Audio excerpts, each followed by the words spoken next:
हाँ तो भैया बात करते हैं चैप्टर नंबर फर्स्ट, है ना, इलेक्ट्रिक फील्ड। तो आपको बता दो भैया, इलेक्ट्रिक फील्ड का बेसिक कंसेप्ट है कि भैया कोई चार्ज है, उसके आसपास का ऐसा रीजन होता है जहां पर उसके इन्फ्लुएंस को महसूस किया जाता है, उसको हम इलेक्ट्रिक फील्ड इंटेंसिटी कहते हैं। पॉजिटिव चार्ज की वजह से इलेक्ट्रिक फील्ड क्या होती है, किसी भी पॉइंट पर दूर जाएगी। और अगर ये नेगेटिव चार्ज है तो इलेक्ट्रिक फील्ड किसी भी पॉइंट पे क्या होगी, उसकी तरफ आएगी, है ना, ये नेगेटिव चार्ज। अब हम बात कर रहे हैं electric field due to dipole. Dipole है ना, electric field due to dipole. Dipole, dipole की अगर मैं इलेक्ट्रिक फील्ड की बात करूं, ठीक है, तो डाइपोल पे दो तरीके से आपको इलेक्ट्रिक फील्ड कैलकुलेट करनी है, ठीक है। एक तो एक्सियल होता है, एक्सियल पॉइंट पर, एक्सियल पॉइंट, और दूसरा होता है आपका इक्वेटोरियल पॉइंट, इक्वेटोरियल। इन दोनों पॉइंट पर आपको इलेक्ट्रिक फील्ड कैलकुलेट करने के लिए बता सकता है, ठीक है। तो मैं बात कर रहा हूँ भैया, पहले एक्सियल पॉइंट को निकाल रहा है ना। एक्सियल पॉइंट क्या है, एक्सियल पॉइंट ये है डाइपोल, प्लस चार्ज है, माइनस चार्ज है, इससे सेंटर से आर डिस्टेंस पर एक पॉइंट पी है ना। इस पर आपको कोई इलेक्ट्रिक फील्ड निकालनी है। ये चार्ज ए है, ये चार्ज आपका बी है। तो ए चार्ज पॉजिटिव है, और आपको बताया था पॉजिटिव चार्ज की वजह से इलेक्ट्रिक फील्ड क्या होती है, किसी भी पॉइंट से हमेशा दूर जाएगी। और बी चार्ज की वजह से इलेक्ट्रिक फील्ड जो है किसी पॉइंट पर हमेशा उसकी तरफ आएगी, है ना। तो अब देखो ज्यादा इन्फ्लुएंस किसका है, बी का ज्यादा इन्फ्लुएंस होगा, क्योंकि पी पॉइंट के ज्यादा पास में है ये वाला पॉइंट, यानी ये इलेक्ट्रिक फील्ड और स्ट्रॉन्ग हो गई। तो total electric field at point P equals to में electric field at point B minus electric field at point ए।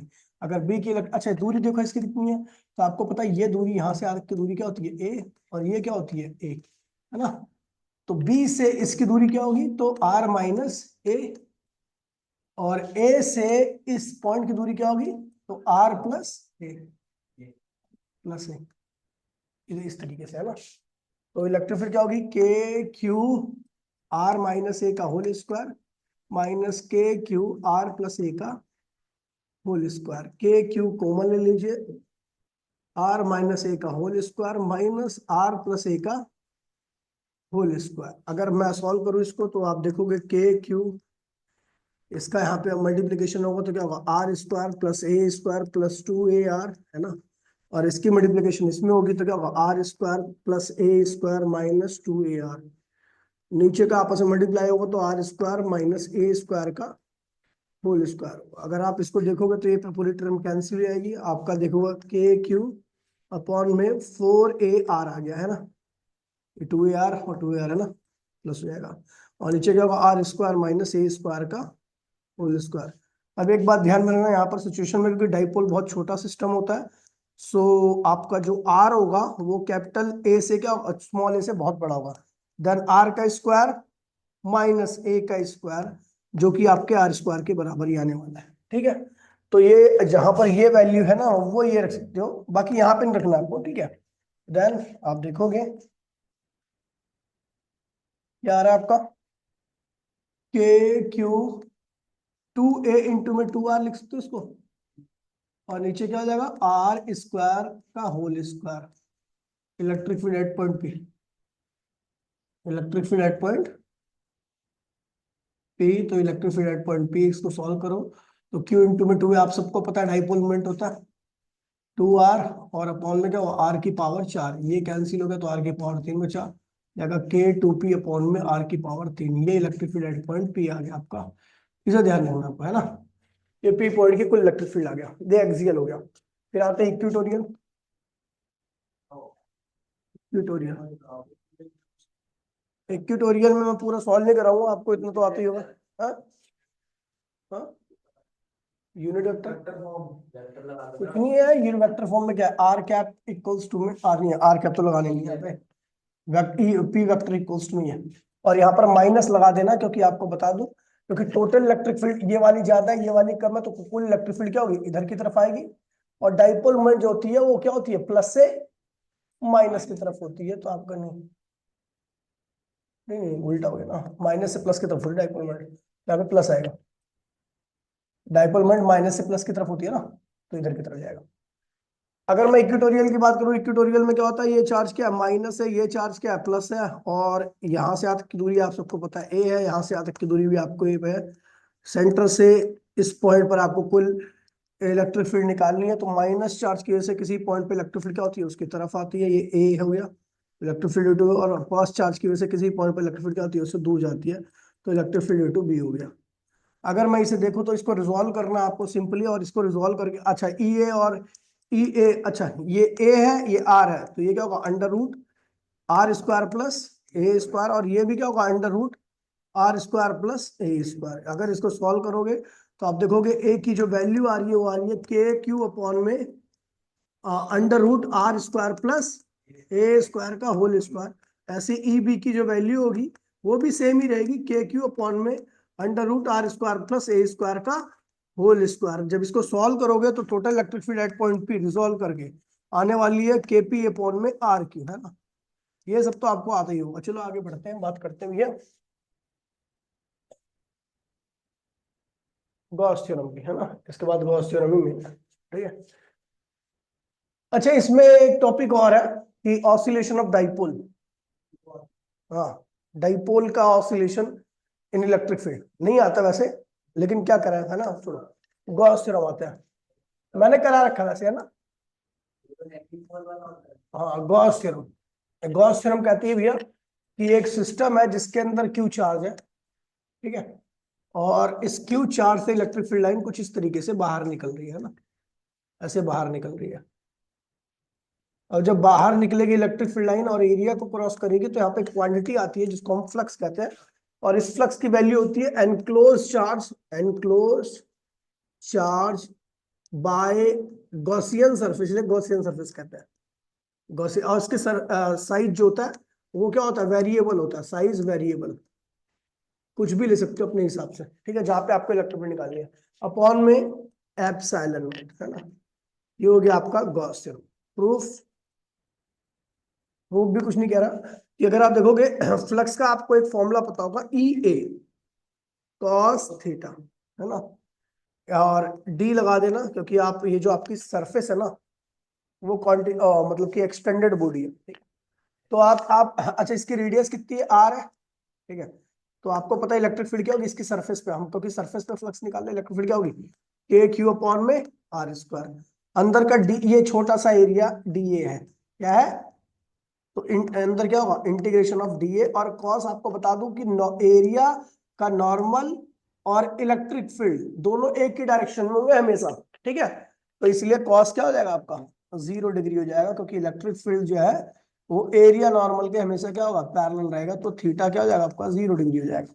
आप इसको सॉल्व करते हो तो के क्यू अपॉन में आर स्क्वायर, और डी ए क्या है छोटा सा एरिया है, इंटीग्रेशन डी ए क्या होगा 4 पाई आर स्क्वायर, क्या होगा 4 पाई आर स्क्वायर, है ना। इसको जब आप सिंप्लीफाई करते हो तो आपका आंसर आएगा क्यू अपॉन में एप्सिलॉन नॉट। ये गॉस थ्योरम हो गया प्रूफ, ठीक है। बात करते हैं एप्लीकेशन, एप्लीकेशन नंबर, अगर मैं एप्लीकेशन 1 की बात करूं तो वह है electric field due to, electric field due to infinite long wire. आपको इनफाइनाइट लॉन्ग वायर की इलेक्ट्रिक फील्ड निकालनी है, ठीक है, गॉस थ्योरम की एप्लीकेशन है। तो भैया यहाँ पर आप अपने हिसाब से एक वायर बना दीजिए, उसके ऊपर प्लस चार्ज कर दीजिए, और ये कंडक्टिंग वायर है इसलिए चार्ज क्या होगा चारों ओर यूनिफॉर्मली डिस्ट्रीब्यूटेड होगा। अब हमें पता है भैया, हम मेरे को आर डिस्टेंस पर इलेक्ट्रिक फील्ड निकालनी है, यहाँ पर निकालनी है, तो मैं इस आर डिस्टेंस आर को लेकर के एक खींच दूंगा सिलेंडर, ठीक है। अब जब मैंने सिलेंडर खींच दिया, बस बस,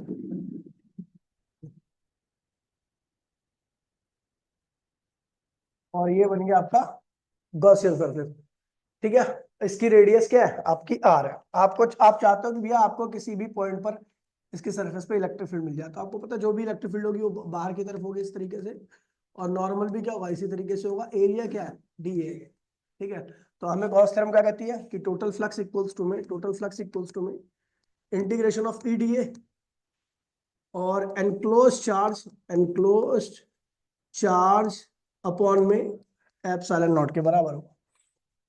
अच्छा, इसकी जहां पर आपको जिस सरफेस पे इलेक्ट्रिक फील्ड निकालनी है उसकी दूरी हमेशा आर रहेगी, तो इलेक्ट्रिक फील्ड की वैल्यू क्या आने वाली है, के क्यू अपॉन में आर स्क्वायर, है ना। डीए आपको बता दूं कि यहाँ पे नॉर्मल इलेक्ट्रिक फील्ड हमेशा हर पॉइंट पर क्या होगा, दोनों पैरेलल रहेंगे तो कॉस लिखने की आवश्यकता आपको है ही नहीं, ठीक है। डीए क्या होगा, छोटा सा एरिया, और आप इंटीग्रेशन ऑफ डीए लिखोगे तो ये आएगा आपका 2 पाई आर एल। एल क्या है, यहां से यहां तक की लंबाई, है ना, 2 pi are.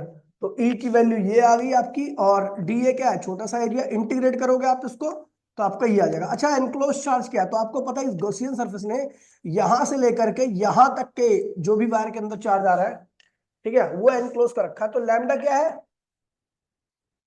Charge per unit unit length है, मतलब इस वायर के पर यूनिट लेंथ पर कितना चार्ज है, लैम्डा। तो एल यूनिट लेंथ पर कितना चार्ज होगा, तो एनक्लोज देखिए भी, आपको पता है पर यूनिट लेंथ पर इसके जो चार्ज है वो लैम्डा है।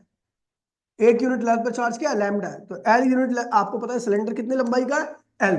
तो एल यूनिट लेंथ के जो ऊपर चार्ज आएगा वो आएगा लैम्डा एल, क्या आएगा, और वही इस गॉसियन सरफेस के अंदर है, तो ये लैम्डा एल आ गया अपॉन में एप्सिलॉन। एल से एल कैंसिल हो गया, अगर आप इसको देखोगे तो इसको सॉल्व करो तो ये आएगा आपका। अच्छा, इलेक्ट्रिक फील्ड निकालनी है ना अपने को, तो इलेक्ट्रिक फील्ड कांस्टेंट है, उसे बाहर लिख दो, ठीक है। और आप इलेक्ट्रिक फील्ड इसके सरफेस पे हर पॉइंट पर क्या होगी, इलेक्ट्रिक फील्ड कांस्टेंट होगी, तो इसलिए मैंने इसको बाहर निकाल दिया ना, ये बाहर निकाल दिया। डीए क्या है, छोटा सा एरिया, और इंटीग्रेशन ऑफ डीए क्या होगा, 2 पाई आर एल, और इसको सॉल्व करोगे, आप सॉल्व करोगे तो आपका ई क्या आएगा, लैम्डा अपॉन में 2 पाई एप्सिलॉन नॉट आर। ये आपका आंसर आ गया, ये electric field due to thin charge band.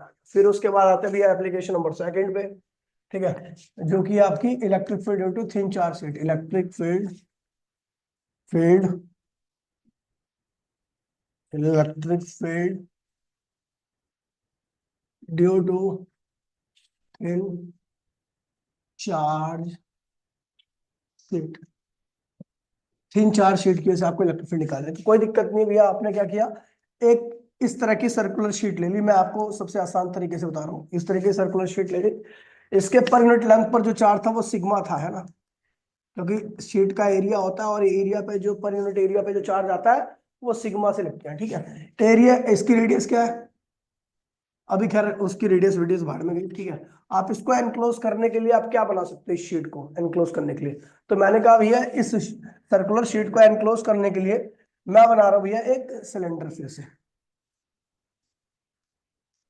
और इस सिलेंडर ने इस पूरी शीट को क्या किया, अपने अंदर एनक्लोज कर लिया। इस शीट से निकलने वाली इलेक्ट्रिक फील्ड क्या होती है, इस तरीके से होती है, और आपको पता है इस वाले फेज से फ्लक्स होगा तो नॉर्मल भी क्या होगा, इस तरीके से होगा, बिल्कुल सेम। शीट इधर की तरफ भी इलेक्ट्रिक फील्ड लाइन निकलेंगी इस तरीके से, और इस वाले फेज से जहां से इलेक्ट्रिक फील्ड लाइन पास हो रही है वहां का नॉर्मल क्या होगा, इस तरीके से होगा। यानी अपने को पता लग गया कि दोनों जगह पर जहां पर फ्लक्स है वहां पर इलेक्ट्रिक फील्ड और नॉर्मल एक दूसरे के क्या है, पैरेलल है। इस वाले सरफेस से फ्लक्स की वैल्यू क्या होगी, 0 होगी, क्योंकि यहाँ पर कोई इलेक्ट्रिक फील्ड लाइन पास नहीं होती है ना। तो अगर मैं टोटल फ्लक्स की बात, अच्छा, इसका इसका एरिया जो ये आपने सिलेंडर लिया है इस शीट को एनक्लोज करने के लिए, उसके क्रॉस सेक्शन एरिया कितना है, ए, क्या है, और इसके पर यूनिट आपको पता है इसका भी एरिया होगा, जो शीट है उसका भी एरिया क्या होगा, ए ही होगा, जो आपने एनक्लोज कर रखा है। तो ए पर यूनिट एरिया पे कितना चार्ज है, सिग्मा, तो इसका एरिया कितना है शीट का, वही जो मैंने रखा, एक है cross section area, cross section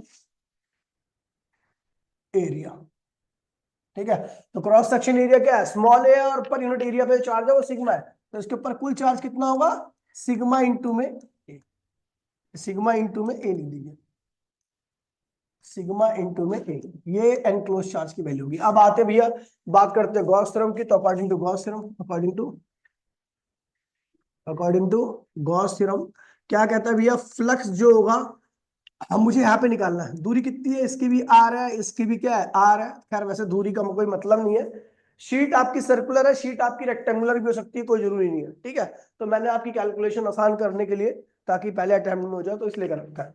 total flux किसके बराबर होता है आपको क्या होगा, टोटल फ्लक्स किसके बराबर होगा, तो लेफ्ट का फ्लक्स यानी इस वाले फेस का फ्लक्स प्लस राइट का फ्लक्स यानी इस वाले फेस का फ्लक्स, बराबर में एनक्लोज चार्ज। एनक्लोज चार्ज कितना है इस सिलेंडर ने, यानी गॉसियन सिलेंडर जो सिग्मा इंटू में ए का रखा है, अपॉन में क्या हो गया, एप्सिलॉन है। अच्छा, लेफ्ट का फ्लक्स क्या होगा, तो इलेक्ट्रिक फील्ड जो कि क्या है, ई है, और एरिया क्या है, ए, और दोनों एक दूसरे के पैरेलल क्रॉस लिखने की आवश्यकता आपको नहीं है। राइट का भी फ्लक्स क्या होगा, ई यही होगा, ठीक है, सिग्मा ए एप्सिलॉन नॉट, है ना। तो ये हो जाएगा 2E और सिग्मा ए एप्सिलॉन नॉट। ए से ए क्या हुआ, कैंसिल हो गया। इलेक्ट्रिक फील्ड की वैल्यू आ गई सिग्मा अपॉन में 2 एप्सिलॉन नॉट। अच्छा, कई बार आपको दिखेगा सिग्मा की वैल्यू चार्ज अपॉन में एरिया करके लिखी है, तो इसी इलेक्ट्रिक फील्ड को हम लिख देते हैं चार्ज 2A एप्सिलॉन नॉट आ जाएगा, क्योंकि सिग्मा की वैल्यू चार्ज अपॉन में एरिया भी होती है ना, इसको ध्यान रखना। ठीक है भैया। हाँ हाँ, किसी भी टाइप, मैं तो कहता हूँ कि आपको ये सर्कुलर शीट ही लेनी है। अच्छा, इसके दो तीन केस आते हैं। अच्छा, ये अगर आपकी रेक्टेंगुलर शीट होगी ना, तो रेक्टेंगुलर शीट पे भी अगर सिग्मा ही चार्ज है पर यूनिट लेंथ पे, आपको चार डेंसिटी रखी है, तो आप इलेक्ट्रिक फील्ड निकालोगे तो इलेक्ट्रिक फील्ड की वैल्यू वही आएगी सिग्मा अपॉन में 2 एप्सिलॉन नॉट। ठीक है, तो शीट की शेप पे डिपेंड नहीं करता। ठीक है, शीट की शेप कैसी भी हो कोई फर्क नहीं पड़ता इससे, आप है ना। चाहिए अब मैं तो कैलकुलेशन इससे ज्यादा आसान हुई है तो मैंने इससे कर दिया। अब बात करते भैया चैप्टर नंबर सेकंड, है ना। स्पीयर आउट ऑफ सिलेबस है, ठीक है, आउट ऑफ सिलेबस।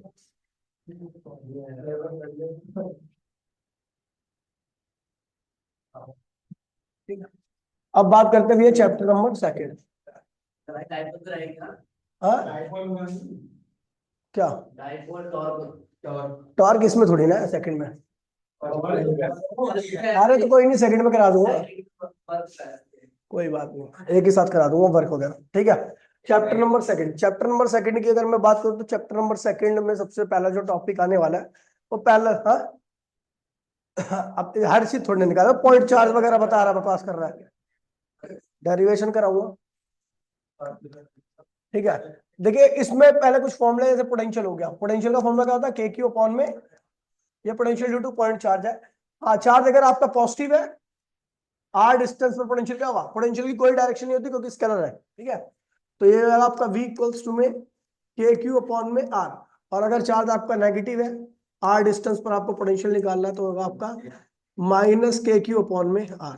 ठीक है, और चार्ज का फ्लो कहां से कहां पे होता है, flow of charge take place, flow of charge take place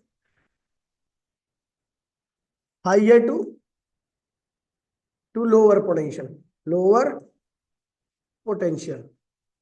अगर ए पॉइंट से बी पॉइंट के बीच में कोई चार्ज मूव कर रहा है इस तरीके से, तो ध्यान रखना पोटेंशियल ऑफ ए ग्रेटर होगा पोटेंशियल ऑफ बी से।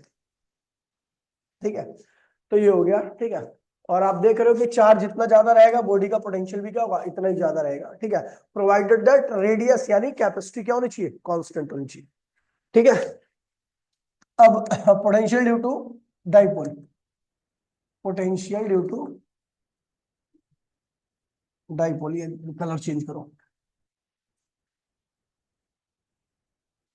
Potential due to dipole, potential due to dipole, dipole की वजह से आपको पोटेंशियल निकालना है। ठीक है, तो पोटेंशियल ड्यू टू डाइपोल में आपके पास एक्सियल का निकालना बहुत आसान है। ठीक है, हाँ हाँ वही करा रहा हूं मैं। एक्सियल का अगर आप देखोगे तो ये ए है, इस पे प्लस क्यू चार्ज है, ये बी है, इस पे माइनस क्यू चार्ज है। यहां से यहाँ तक की दूरी क्या है, ए, यहां से यहाँ तक की दूरी क्या है, ए। तो अगर आप पी पॉइंट पर कुल पोटेंशियल निकालना चाहते हो तो इस पॉइंट पर कुल पोटेंशियल जो होगा, potential due to A plus potential due to B, जो भी पोटेंशियल आएगा सीधा सीधा ऐड कर दोगे। अगर आप सॉल्व करोगे तो उसके आंसर जो आने वाला है वो आने वाला के पी अपॉन में आर क्यू, यही आएगा। नहीं, टू नहीं आएगा, आर स्क्वायर, हाँ स्क्वायर आएगा, ये आएगा। सॉल्व करोगे ये है ना। अब अगर आप इक्वेटोरियल पे चले जाओ, इक्वेटोरियल पे तो ये ध्यान रखना, इक्वेटोरियल जो लाइन होती है, ठीक है, ये line plus minus A B, तो किसी भी पॉइंट पर आप देखोगे, किसी भी पॉइंट पर देख लो, चाहे ए पे देख लो, चाहे बी पर देख लो, चाहे सी पर देख लो, चाहे डी पर देख लो, सब पॉइंट का पोटेंशियल क्या आने वाला है, सेम आने वाला है। यानी ये क्या है भैया, इक्वी पोटेंशियल सरफेस है, ये क्या है, equi potential surface, any point वाला ही आता है। ठीक है, एट एनी पॉइंट। ठीक है, आता है potential due dipole, potential due to dipole at any point, at any point, है ना। किसी पॉइंट पर आपको पोटेंशियल निकालना, तो भैया ध्यान रखना जैसे मैं करा रहा हूं वैसे ही करना। ठीक है, ये आपका डाइपोल, ये प्लस क्यू चार्ज है, ये माइनस क्यू चार्ज है, आर डिस्टेंस पर एक पॉइंट पी है। ठीक है, यहाँ पर आपको पोटेंशियल निकालना है। ये चार्ज का नाम है ए, ये चार्ज का नाम है बी। ठीक है, ये क्या है ए, और ये भी क्या है भैया ए। ये एंगल क्या है भैया थीटा, क्या है ये R1 है, और ये क्या है R2। अब एक चीज ध्यान में रखना कि डाइपोल का साइज ऑफ डाइपोल क्या होता है, साइज ऑफ डाइपोल जो होता है, ये जो साइज है डाइपोल दिख रहा है आपको, इसका साइज क्या होता है, बहुत छोटा होता है, और ये आर क्या होता है, बहुत बड़ा होता है।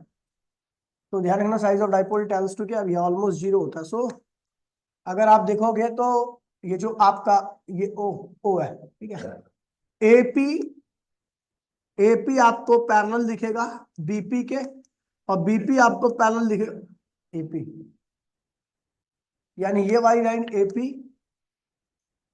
Parallel to OP parallel to BP. ठीक है, एंड एपी जो है का साइज आपको ओपी के बराबर दिखेगा, और ओपी का जो साइज है वो आपको बीपी के बराबर दिखेगा, जिसकी वैल्यू आपको आर ही दिखने वाली है।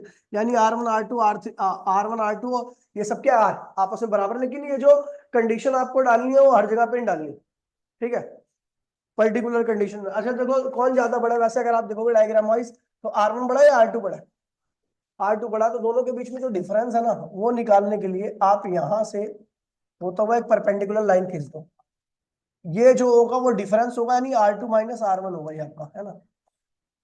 ठीक है, अच्छा जैसे कि हमें पता है ये तीनों ही पैरेलल है, ये लाइन और ये लाइन तीनों ही पैरेलल है ना। तो ये थीटा है, तो ये भी क्या हो जाएगा आपका थीटा हो जाएगा। ठीक है, चलो आगे बढ़ते हैं भैया।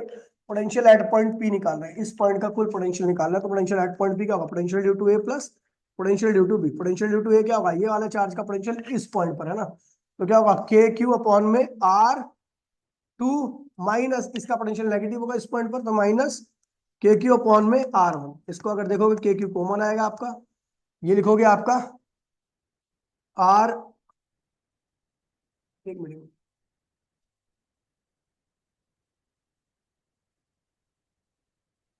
पोटेंशियल ड्यू टू ए, एक मिनट, किसका पोटेंशियल ज्यादा होगा भैया देखिए, एक minute, R2 minus R1।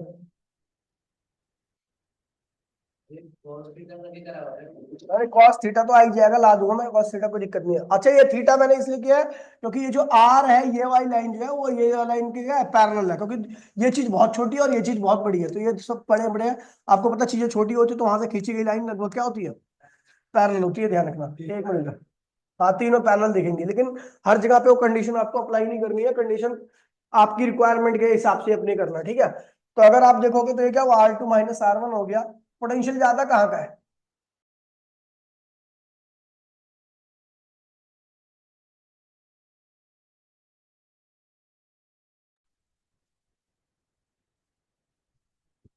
Recording खराब हो जाती है इससे,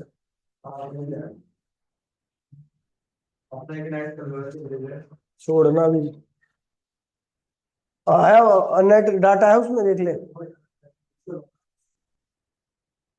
चलो ये देखिए, चलो छोड़ो, पोटेंशियल एट पॉइंट पी देखो। अच्छा पोटेंशियल ज्यादा किसका होगा, तो नेगेटिव चार्ज का पोटेंशियल क्या होगा, ज्यादा होगा नेगेटिव, क्योंकि ये चार्ज का ज्यादा क्लोज है ना। तो ये हो जाएगा आपका, क्या हो जाएगा आपका, ये हो जाएगा माइनस के क्यू अपॉन में R1, और ये क्या हो जाएगा आपका प्लस के क्यू अपॉन में R2, है ना, R2 हो जाएगा। लेकिन यार हमें ना इसको R1 आ लेना चाहिए, तो इसको R2 लेना चाहिए, तो मामला क्या होगा, गड़बड़ा जाएगा इस चक्कर में, है ना, है ना। ये फिर आपका दिक्कत करेगा, R1 R2 ज्यादा है। ये नीचे नेगेटिव चार्ज ले लो, नीचे नेगेटिव चार्ज ले लिया मैंने, ऊपर पॉजिटिव चार्ज ले लिया अभी। ठीक है, ठीक है, नीचे नेगेटिव चार्ज ऊपर पॉजिटिव चार्ज। ठीक है, तो यहाँ potential at point P equals to में जो ये ए है ना, potential due to A, potential due to B plus potential due to A. Potential due to B क्या होगा, क्योंकि आपको पता पॉजिटिव चार्ज है तो के क्यू अपॉन में R1, और पोटेंशियल ड्यू टू जो अब ए है वो नेगेटिव चार्ज है तो माइनस के क्यू अपॉन में R2 होगा। अब इसको अगर मैं के क्यू लेता हूं बाहर तो ये हो जाएगा आपका R2 माइनस R1 अपॉन में R1 R2, ये हो जाएगा आपका। ठीक है, अगर आप देखोगे तो के क्यू ऐसी लिखिए, R2 माइनस R1 ये है। ठीक है, अब इसकी वैल्यू निकलेगी कैसे, तो आपको बता दूं ये बेस है। ठीक है, और ये क्या है, हाइपोटेनियस है। बेस हाइपोटेनियस कहां पे आता है, बस थीटा, ये एंगल है थीटा, ये थीटा एंगल, तो ये क्या हो गया बेस, और ये क्या हो गया हाइपोटेनियस। तो भैया अगर मैं देखूं तो जो बेस होगा उसकी वैल्यू होती है हाइपोटेनियस कॉस थीटा, क्या होती है हाइपोटेनियस। तो इस यहां से यहां तक की दूरी क्या है, ये पूरी दूरी क्या होगी, इसकी साइज कितना होगा 2a। तो भैया हाइपोटेनियस की जो बेस की वैल्यू आएगी यानी इसकी R2 माइनस R1 की वैल्यू आने वाली है, वो होगी आपकी 2a कॉस थीटा, है ना। R2 माइनस R1 की वैल्यू सीधा लिख दी मैंने, और R1 R2 दोनों बराबर है तो इसलिए मैंने दोनों को क्या लिख दिया R और R। ठीक है, तो भैया इसे सॉल्व करोगे तो आएगा potential at point P equals to में वो आएगा आपका Q इंटू में 2AP हो गया KP कॉस थीटा अपॉन में R स्क्वायर, ये हो गया आपका भैया potential at point P due to dipole. ठीक है, डाइपोल से आपको पोटेंशियल आ गया। चलो आगे बढ़ते हैं। अब आता है भैया, ये तो पोटेंशियल हो गया, फिर आता है भैया कैपेसिटेंस। कैपेसिटेंस, अगर मैं कैपेसिटेंस की बात करूं तो पैरेलल प्लेट कैपेसिटर सबसे, कैपेसिटेंस आपको पहले लॉजिक ध्यान रखना कि चार्ज जितना ज्यादा होगा, हाँ, बॉडी का पोटेंशियल भी क्या उतना ही ज्यादा होगा। कंडीशन क्या होनी चाहिए कि बॉडी का साइज यानी कैपेसिटी क्या होनी चाहिए कांस्टेंट। कैपेसिटी क्या होगी, अगर कांस्टेंट होगी, बॉडी का साइज फिक्स होगा, कैपेसिटी कांस्टेंट होगी, तो जितना ज्यादा चार्ज होगा बॉडी का पोटेंशियल भी क्या होगा उतना ही ज्यादा होगा, ये ध्यान रखना। ठीक है, तो यही इसी लॉजिक में हम सारा कुछ करने वाले हैं। ठीक है, तो सबसे पहले जो आपका सबसे मेन टॉपिक है वो है parallel plate capacitor, parallel plate capacitor. क्या ये एक प्लेट एरिया, एक प्लेट एरिया, इसका एरिया ए है, इसका भी एरिया ए है। अब मैंने इसको बैटरी से कनेक्ट किया, बैटरी ने क्या किया, धीरे धीरे चार्ज करना चालू किया। चार्ज करने का मतलब है कि यहां से माइनस क्यू चार्ज लेकर के, इस प्लेट से, ए प्लेट से माइनस क्यू चार्ज लेंगे तो क्या बचेगा प्लस क्यू, और वो माइनस क्यू चार्ज यहां पे ट्रांसफर कर दिया गया। ठीक है, यानी टोटल ट्रांसफर चार्ज कितना है, टोटल ट्रांसफर चार्ज क्यू ही है ना। अब जो चार्ज इस बैटरी ने उठाया जिसका पोटेंशियल क्या है वी, उसने इस प्लेट से, देखिए पहले नेट चार्ज क्या था, ए प्लेट पर 0 था, ए प्लेट पर कुल चार्ज क्या था 0। अगर माइनस ये बैटरी के पॉजिटिव टर्मिनल की वजह से ए प्लेट से माइनस क्यू चार्ज आया तो ए प्लेट पर क्या आएगा plus Q charge.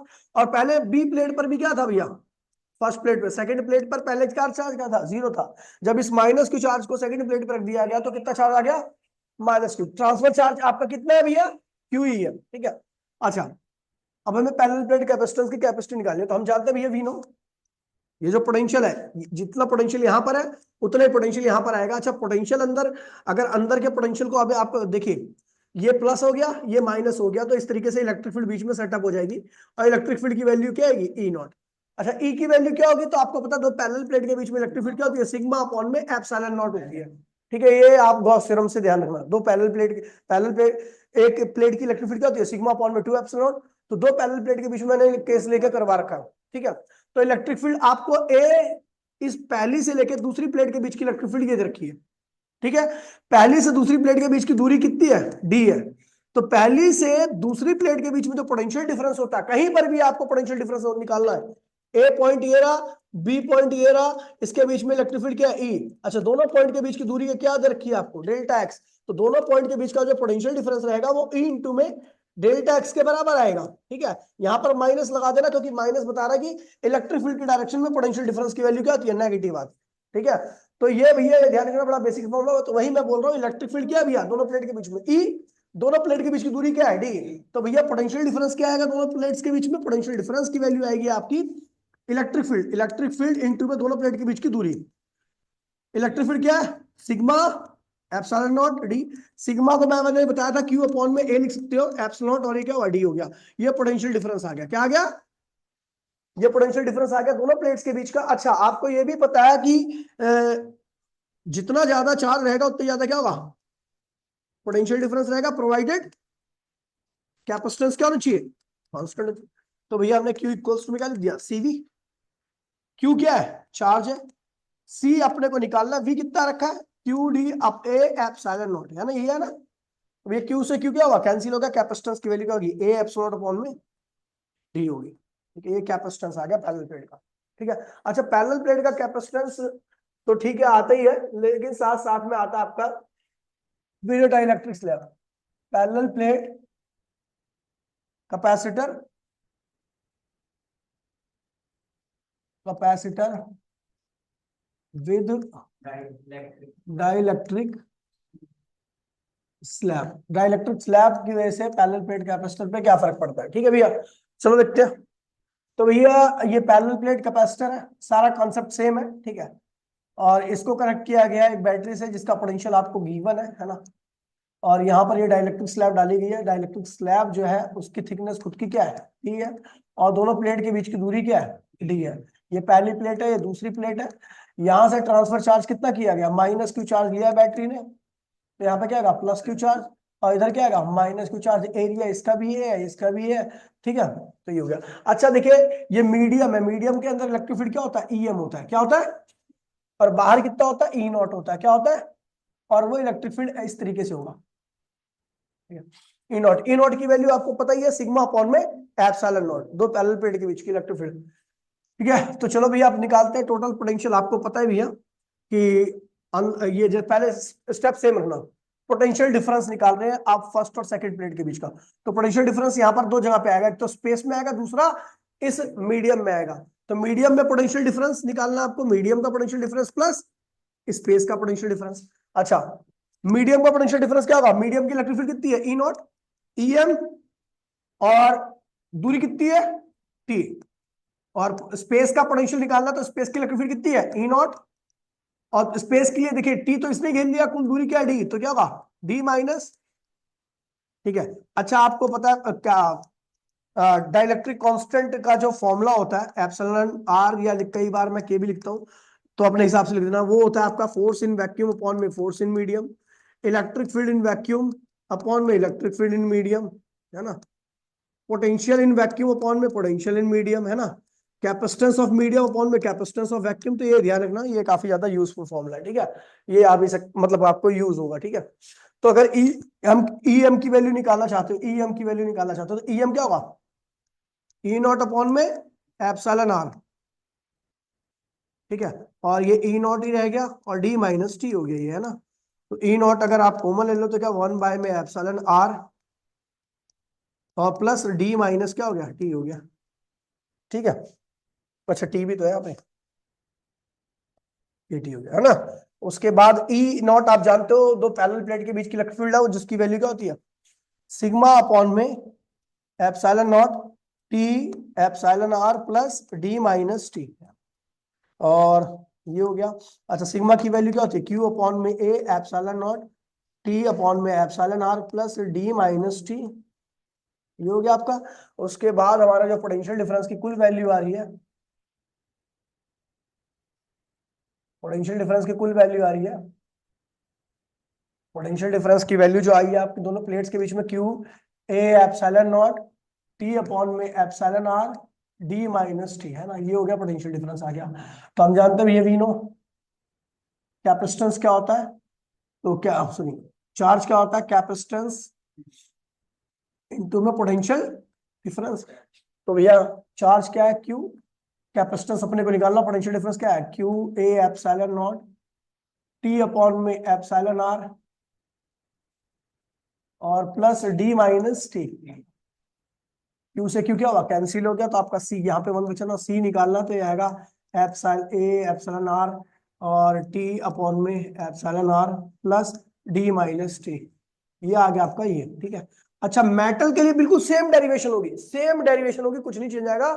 For metal में बस ध्यान रखना, फॉर मेटल, मेटल के अंदर इलेक्ट्रिक फील्ड क्या होती है, जीरो।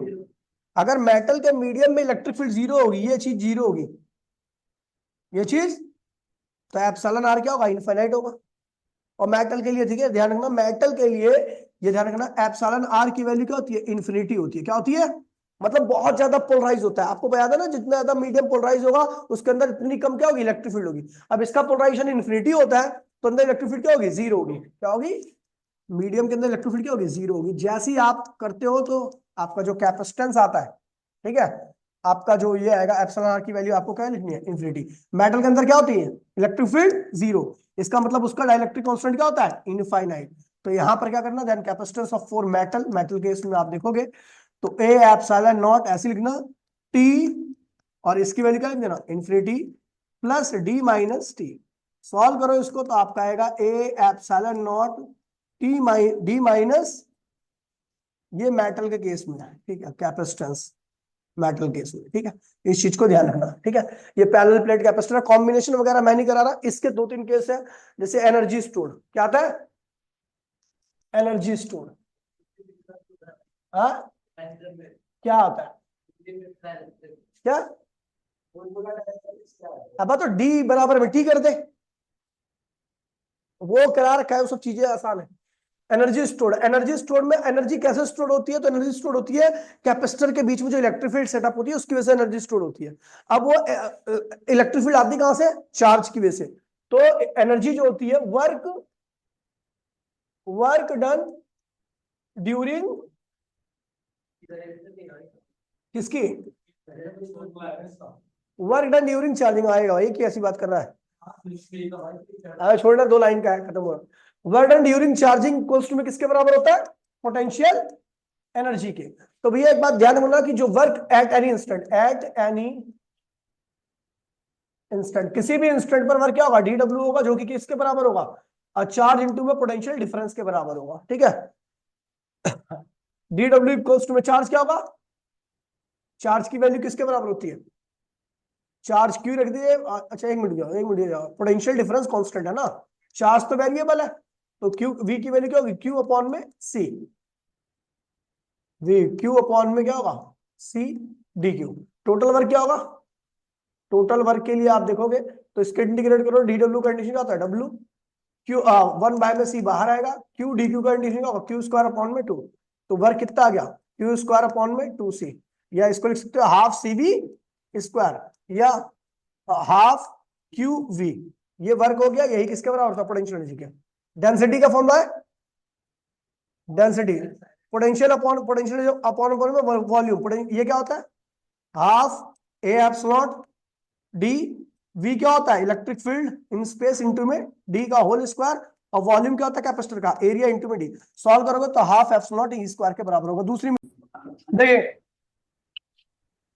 अब आ रहे भैया डाइपोल, डाइपोल तो इक्वल अपोजिट चार्ज को जब कुछ डिस्टेंस सेपरेट किया था, इस आर की वैल्यू 2a के बराबर होती है, तो उसको हम डाइपोल कहते हैं। इसका एग्जांपल क्या है, H2O, HCl, NaCl, NaCl, ठीक है। आइडियल डाइपोल क्या होता है, तो ये ध्यान रखना, आइडियल डाइपोल होता है जिसके ऊपर चार्ज की वैल्यू क्या होती है, जीरो होता है, और आर की वैल्यू क्या होती है, सॉरी आइडियल डाइपोल होता है जिसकी चार्ज की वैल्यू टेंस टू इनफाइनाइट होती है, और जो सेपरेशन होता है वो टेंस टू क्या होता है, जीरो होता है, इसे आइडियल डाइपोल कहते हैं, ठीक है। अब हम बात करते हैं field due to dipole. Electric field dipole तो निकाल दिया मैंने, पोटेंशियल भी निकाल दिया, टॉर्क ऑन डाइपोल,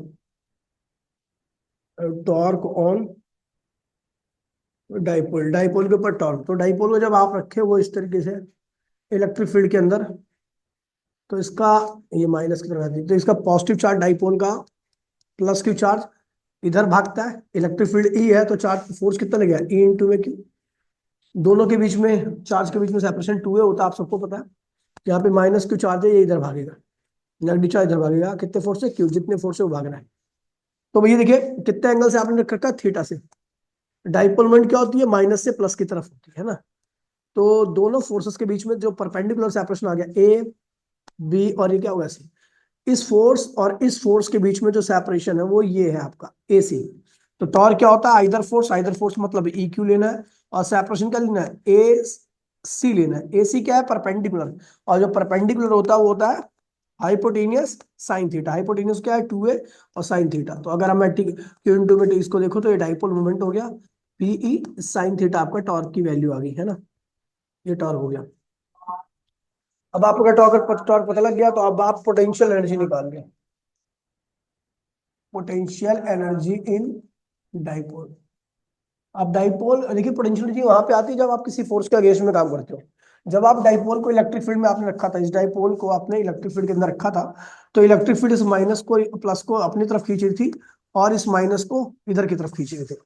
लेकिन अगर आप क्या करो, ये वर्क डन कर दो उल्टा, एक्सटर्नल वर्क डन कर दो, तो इस सिस्टम के अंदर क्या आएगी, एनर्जी आ जाएगी। तो work done against the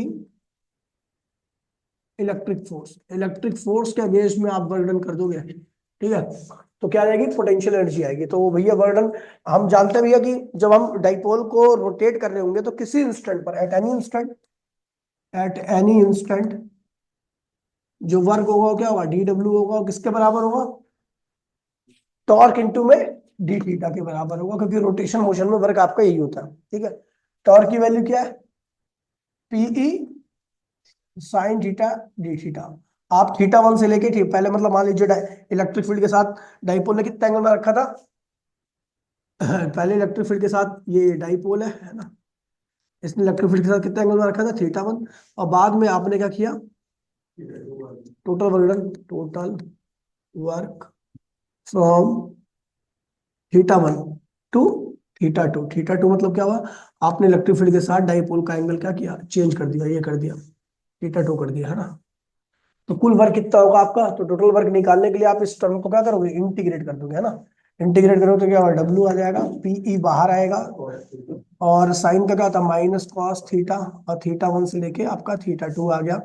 W equals to में अगर आप इस लिमिट को ऊपर नीचे कर दो तो पीई जो होगा वो cos theta 1 minus, sorry theta 1 upon में थीटा 2 हो जाएगा। ये लिमिट जैसे ही माइनस हटाओगे तो यहाँ पे लिमिट चेंज होगी, है ना। तो वर्क आ जाएगा आपका P E cos theta 1 minus cos theta 2, that is the potential energy, ठीक है। और वर्क डन होता है मैक्सिमम कब होता है ये वर्क डन, जब आप स्टेबल यानी जीरो एंगल से अनस्टेबल यानी 180 डिग्री पे ले आते हो, ठीक है। तो काफी इंपोर्टेंट फॉर्मूला, काफी ज्यादा बार रखा है। अगला बोलो, वही क्या था, अब आप वो देख लियो अपने, अगला अब हो गया, इसमें कुछ नहीं बचा ना, चलो भैया अब इसमें कुछ नहीं बचा, chapter number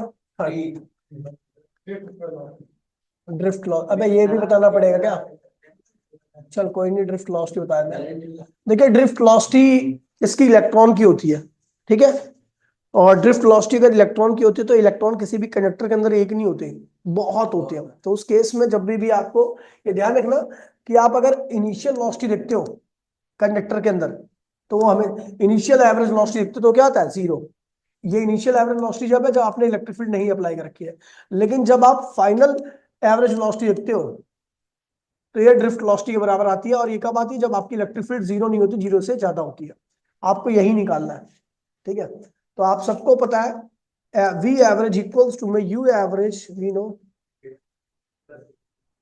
plus A average into में टाइम एवरेज, सब कुछ एवरेज आता है क्योंकि यहाँ पर एक इलेक्ट्रॉन नहीं होते। तो किसी एक, अगर आपको है तो करोड़ों इलेक्ट्रॉन, लेकिन एक इलेक्ट्रॉन की बात करनी है तो वहां पे आप एक इलेक्ट्रॉन के बाद डाटा लिखोगे, वहां पर एवरेज डाटा लिखोगे, ठीक है। तो इस एवरेज को हम ड्रिफ्ट वेलोसिटी कहते हैं। ये एवरेज आपका 0 होता है। हर इलेक्ट्रॉन का एक्सेलरेशन एक जैसा होता है, क्योंकि हर इलेक्ट्रॉन पे फोर्स क्या लगता है, सेम लगता है, और हर इलेक्ट्रॉन का मास क्या होता है, सेम होता है। तो फोर्स अपॉन में क्या कर दिया मैंने, मास कर दिया, सब इलेक्ट्रॉन में फोर्स सेम लगेगा। एक इलेक्ट्रिक फील्ड के अंदर कहीं पर भी इलेक्ट्रॉन रहे वो सेम फोर्स एक्सपीरियंस करता है। तो एक्सेलरेशन जो होता है वो फोर्स अपॉन में मास के बराबर होता है, सबका सेम होता है, इसलिए एवरेज भी क्या लिखेगा, एक इलेक्ट्रॉन का जो एक्सेलरेशन रहेगा वही सबके एवरेज के बराबर रहेगा। और टाइम एवरेज को हम क्या कहते हैं, रिलैक्सेशन टाइम, क्या कहते हैं इसे। इलेक्ट्रॉन पे लगने वाला फोर्स अगर आप देखोगे तो इलेक्ट्रॉन पे लगने वाले फोर्स की वैल्यू होती है इलेक्ट्रॉन पे इलेक्ट्रिक फील्ड इंटू में इलेक्ट्रॉन के ऊपर चार्ज, है ना। ड्रिफ्ट वेलोसिटी को उसमें कैपिटल ई स्मॉल ई टाउ अपॉन में क्या हो गया, एम हो गया। ये हो गया आपका ड्रिफ्ट वेलोसिटी का फॉर्मूला, ठीक है। फिर आते हैं इसमें, ठीक है, एक relation in between current and drift loss.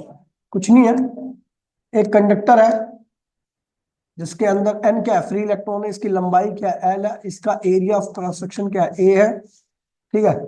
आपने पोटेंशियल डिफरेंस के अक्रॉस में अप्लाई कर रखा है ये, है ना।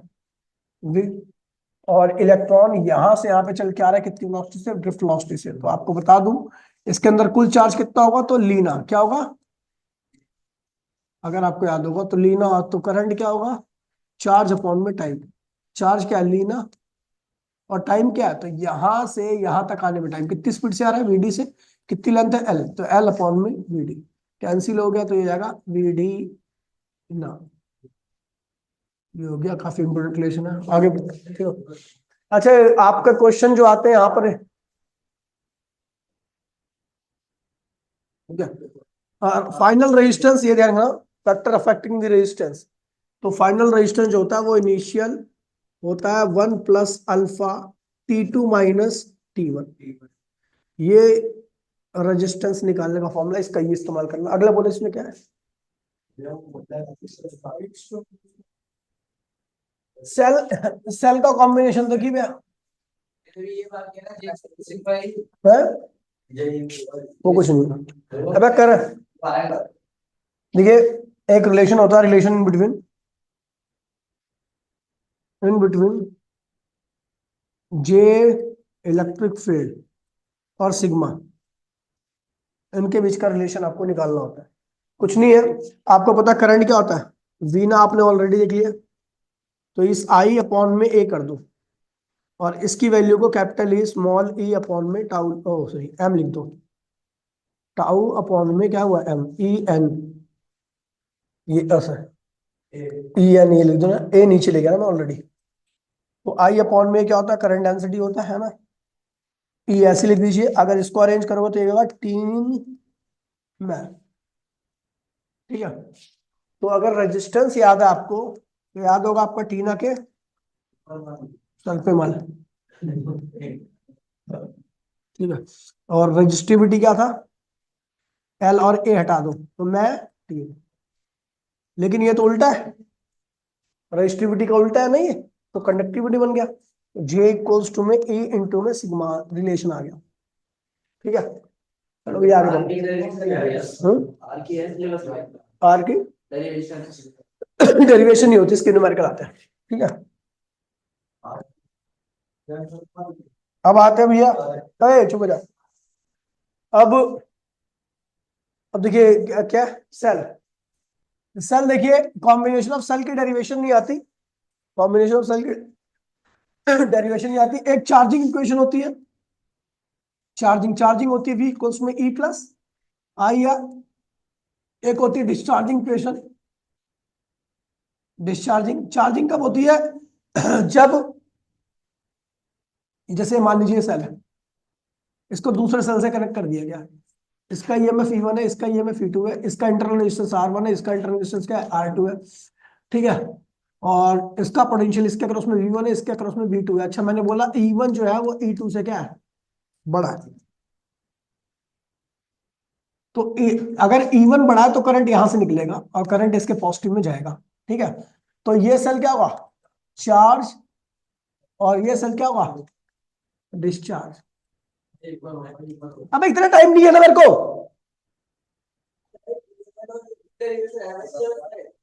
है?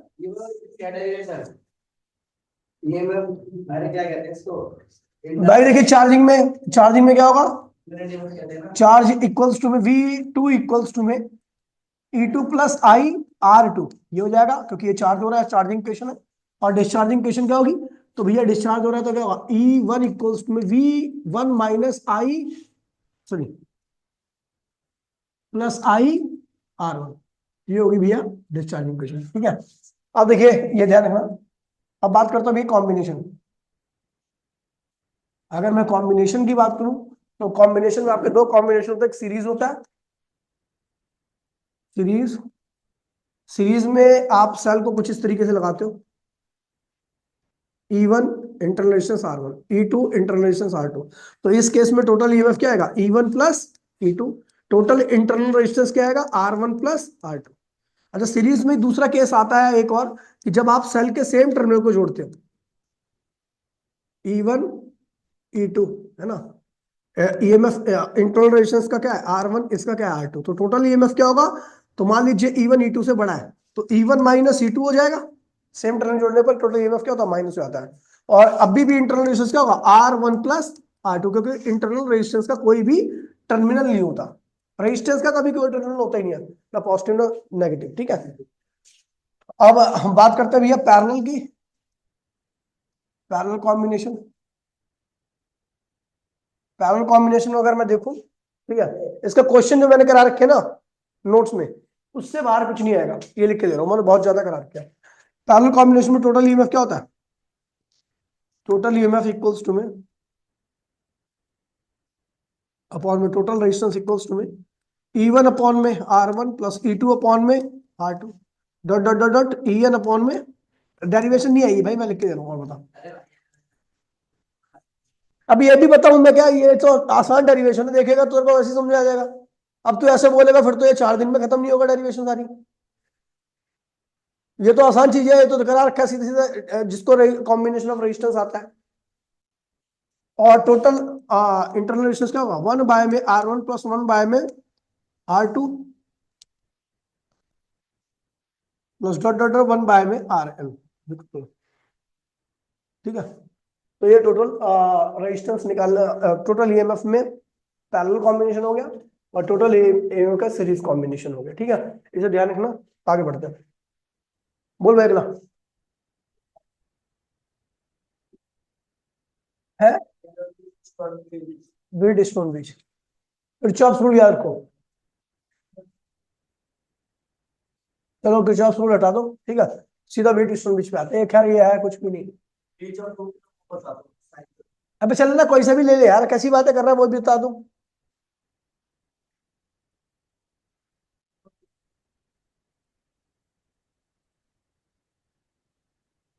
मैंने डेरिवेशन बताने को कहा था, साइन कन्वेंशन पे बताऊं क्या?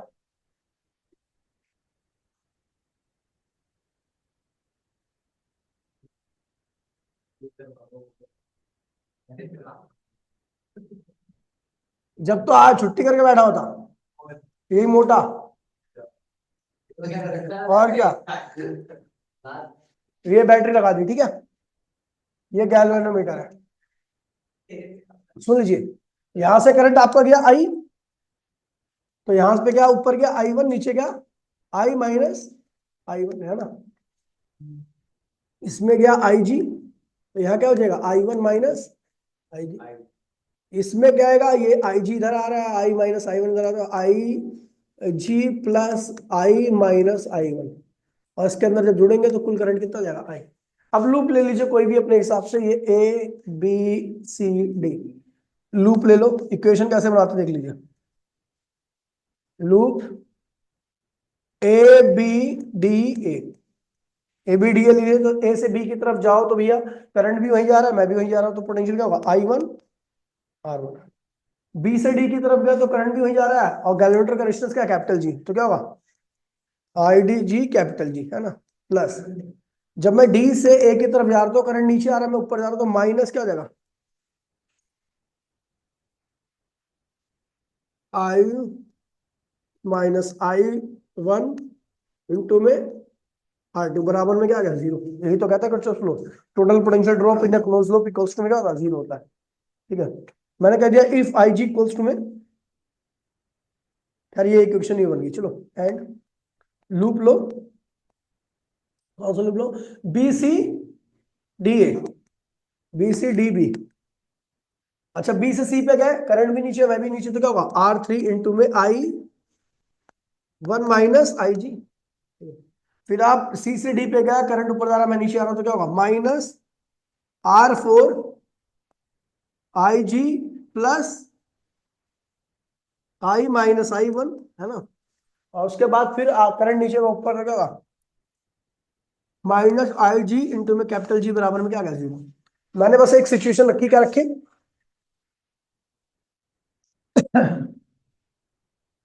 इफ IG इक्वल्स टू में क्या हो गया 0, देन पहली इक्वेशन क्या हो जाएगी आपकी, तो ये 0 हो जाएगा, और इसको उधर ले आना, ठीक है।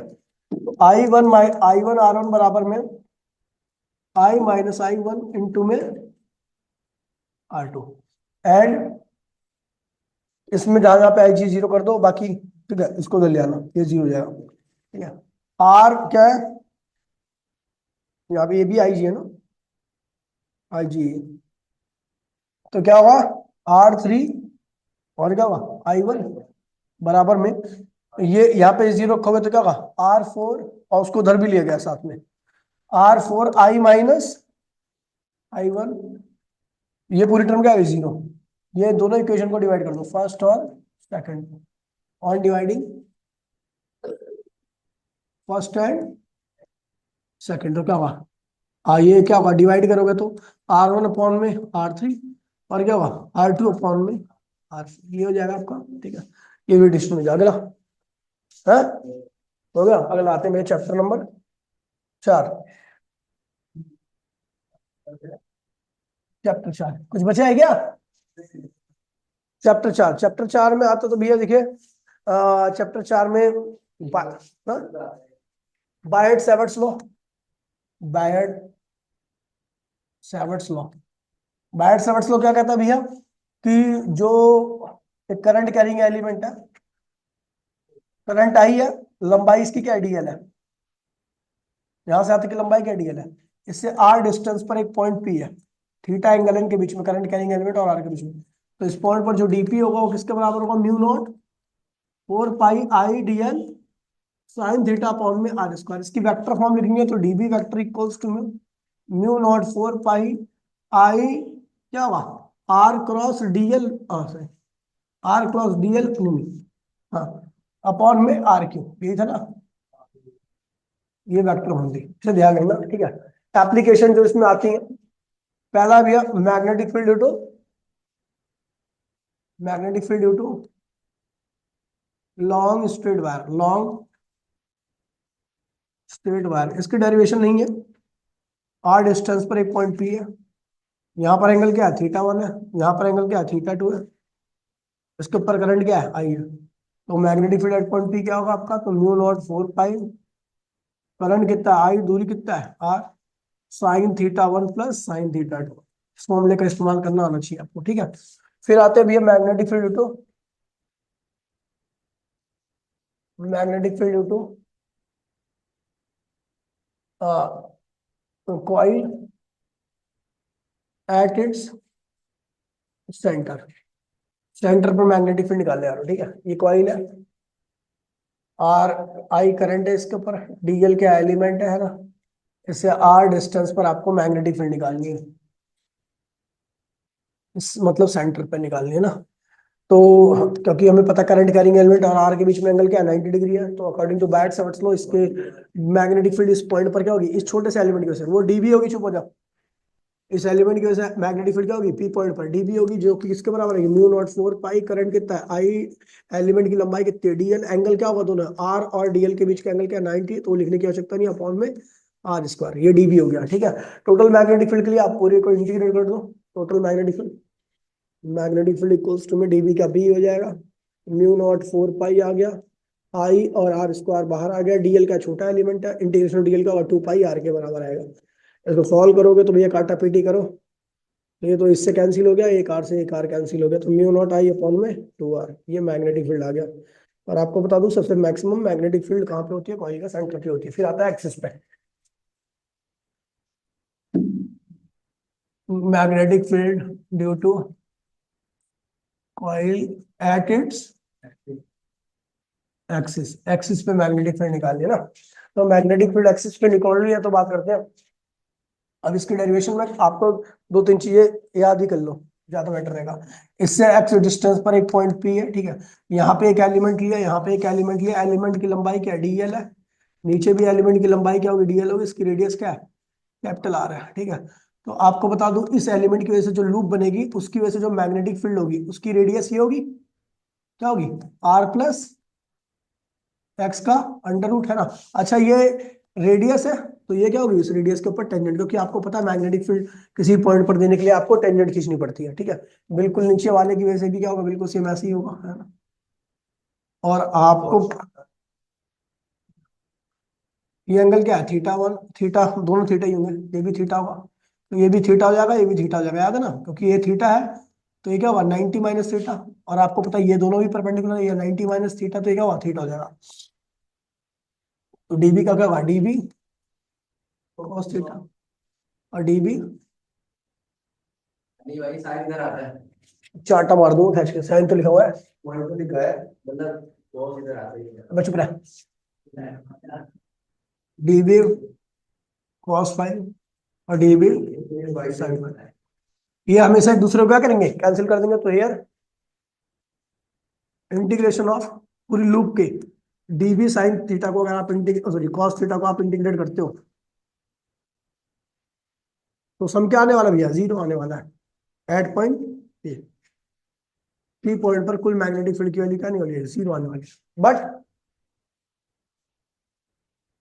Magnetic field at point P due to integration dB sine theta, dB की वैल्यू आपको पता है एलिमेंट की वजह से मैग्नेटिक फील्ड। और आपको बता दूं ये जो ये वाली ये जो ये है, ये दूरी जो है वो इस एलिमेंट के क्या होगी, परपेंडिकुलर होगी। आपको डायग्राम में शायद नहीं दिखे, मैंने आपको 100 बार बता रखा है कि यहाँ पर जो डीएल है ना, डीएल वेक्टर जो है वो इस वाले वेक्टर के R square plus X square के क्या परपेंडिकुलर, ध्यान रखो। ठीक है, ये चीज आपको ध्यान रखनी है तो आपको आसान रहेगा।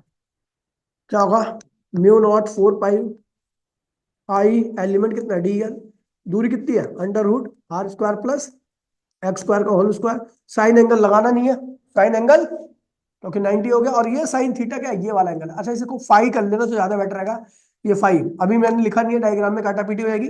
बाकी इसको साइन फाई करके चलना है, इसको फाई करके चलना है, इसको फाई है ना।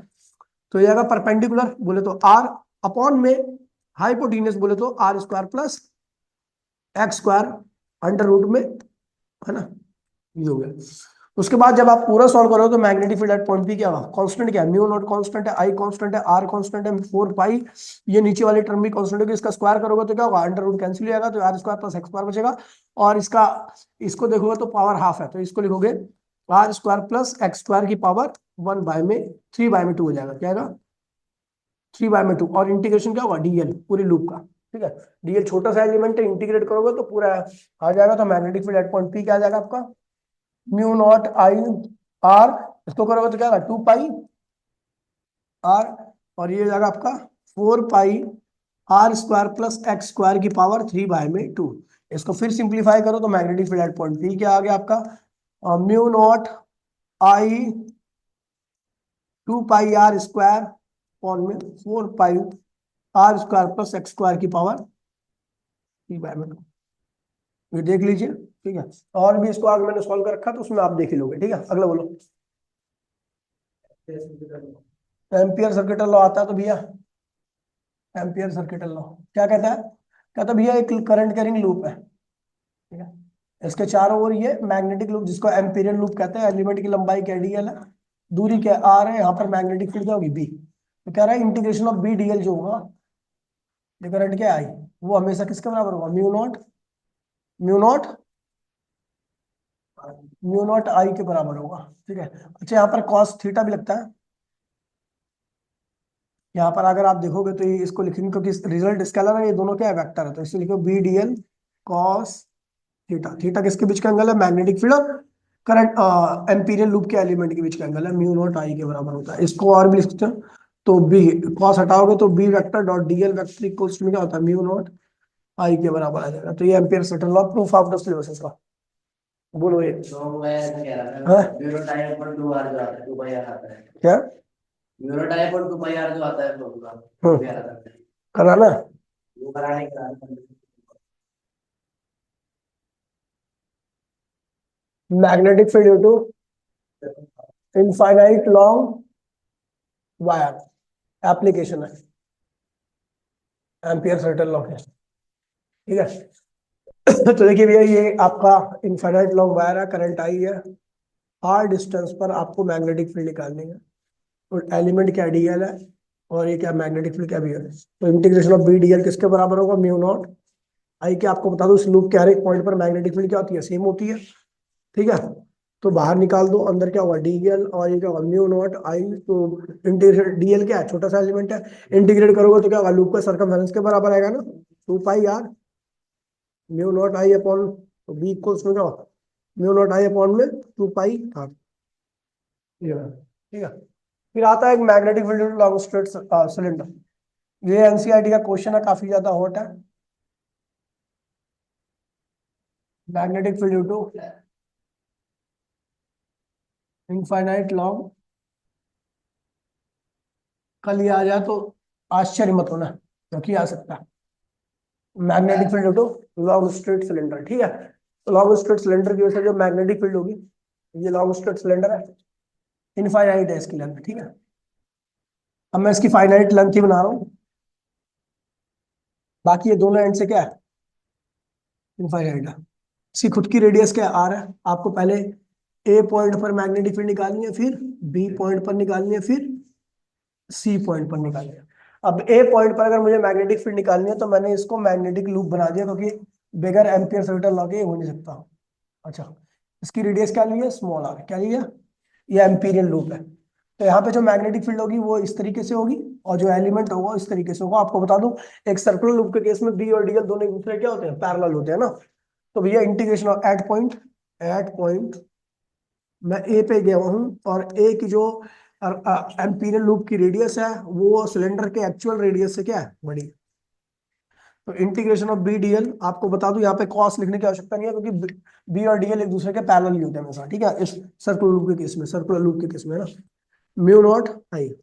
आपको पता भी बाहर बी, इस लूप के हर एक पॉइंट पर मैग्नेटिक फील्ड क्या आने वाली है, सेम होने वाली है। डीएल एलिमेंट है, म्यू नॉट आई, तो डीएल क्या है, छोटा सा एलिमेंट है, इंटीग्रेट करोगे तो क्या होगा, सरकमफेरेंस आ जाएगा, क्या आ जाएगा, 2 पाई आर। ये हो जाएगा म्यू नॉट आई, तो ये हो जाएगा आपका B equals to mu naught I upon में 2 पाई आर। ये मैग्नेटिक फील्ड आ गया बाहर एक सिलेंडर के।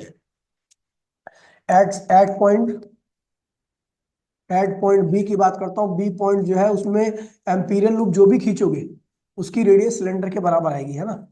देन मैग्नेटिक फील्ड क्या होगा, म्यू नॉट आई अपॉन में 2 पाई कैपिटल आर। ये मैक्सिमम मैग्नेटिक फील्ड होती है। अब मैं अंदर जा रहा हूँ, ठीक है, सी पॉइंट पर, एट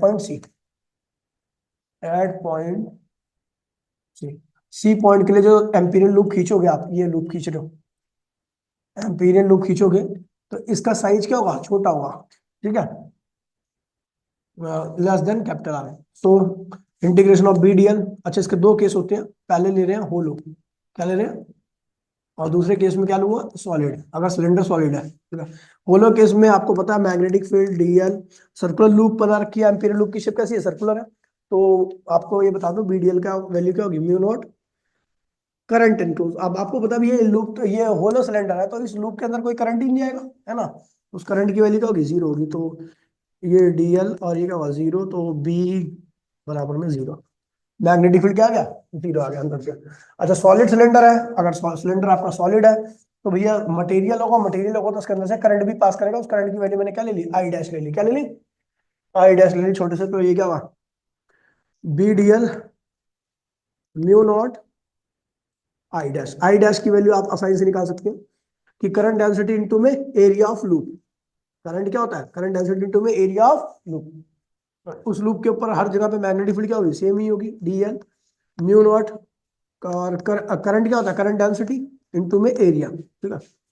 ये करंट डेंसिटी आप निकालोगे बड़े वाले वायर के थ्रू, क्योंकि करंट डेंसिटी हर जगह पे सेम होगी, चाहे छोटा पार्ट हो चाहे बड़ा पार्ट हो।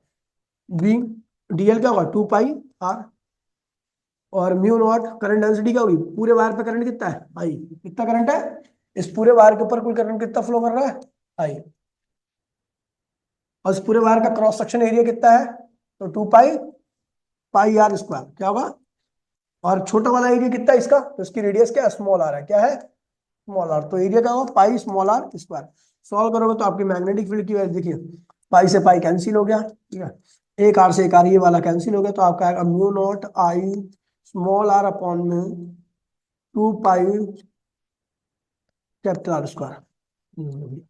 आपकी मान ये काफी ज्यादा इंपॉर्टेंट है, आ भी रखा अगला बोल भाई, जल्दी बोलो, जल्दी करंट बोलो। कैरिंग हैं? करंट कैरिंग बना है। करंट कैरिंग वायर क्या, बिल, आप दे बिल, क्या करना है, एक्सप्रेशन ऑफ बिल, कुछ नहीं है इसमें, ठीक है। एक वायर है जिसके ऊपर करंट कितना है, आई है। इसके अंदर इलेक्ट्रॉन ड्रिफ्ट इधर कर रहे हैं, मैग्नेटिक फील्ड क्या है, इधर है, एंगल कितना है, थीटा। ये आपने बैटरी लगा रखी है, इसके अंदर कुल चार्ज की वैल्यू कितनी होगी, लीना, याद है नहीं याद है। हाँ, N number of free electron, L क्या है लेंथ ऑफ कंडक्टर, ए क्या है एरिया ऑफ क्रॉस सेक्शन। तो करंट चार्ज क्या होगा, लीना।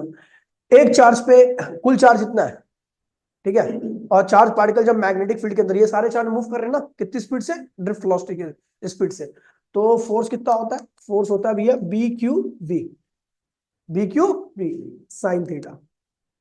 तो बी चार्ज है, क्यू क्या है, लीना, और वेलोसिटी कितनी है, ड्रिफ्ट वेलोसिटी साइन थीटा। अगर आप इसको अरेंज करोगे तो सारे चार्जों पे जो फोर्स लग रहा है, ये total force, total force experience by free charge, जो फ्री चार्ज है जो चल पा रहे हैं ना, उन्होंने इतना फोर्स एक्सपीरियंस किया है। Total force experience by free charge है यार,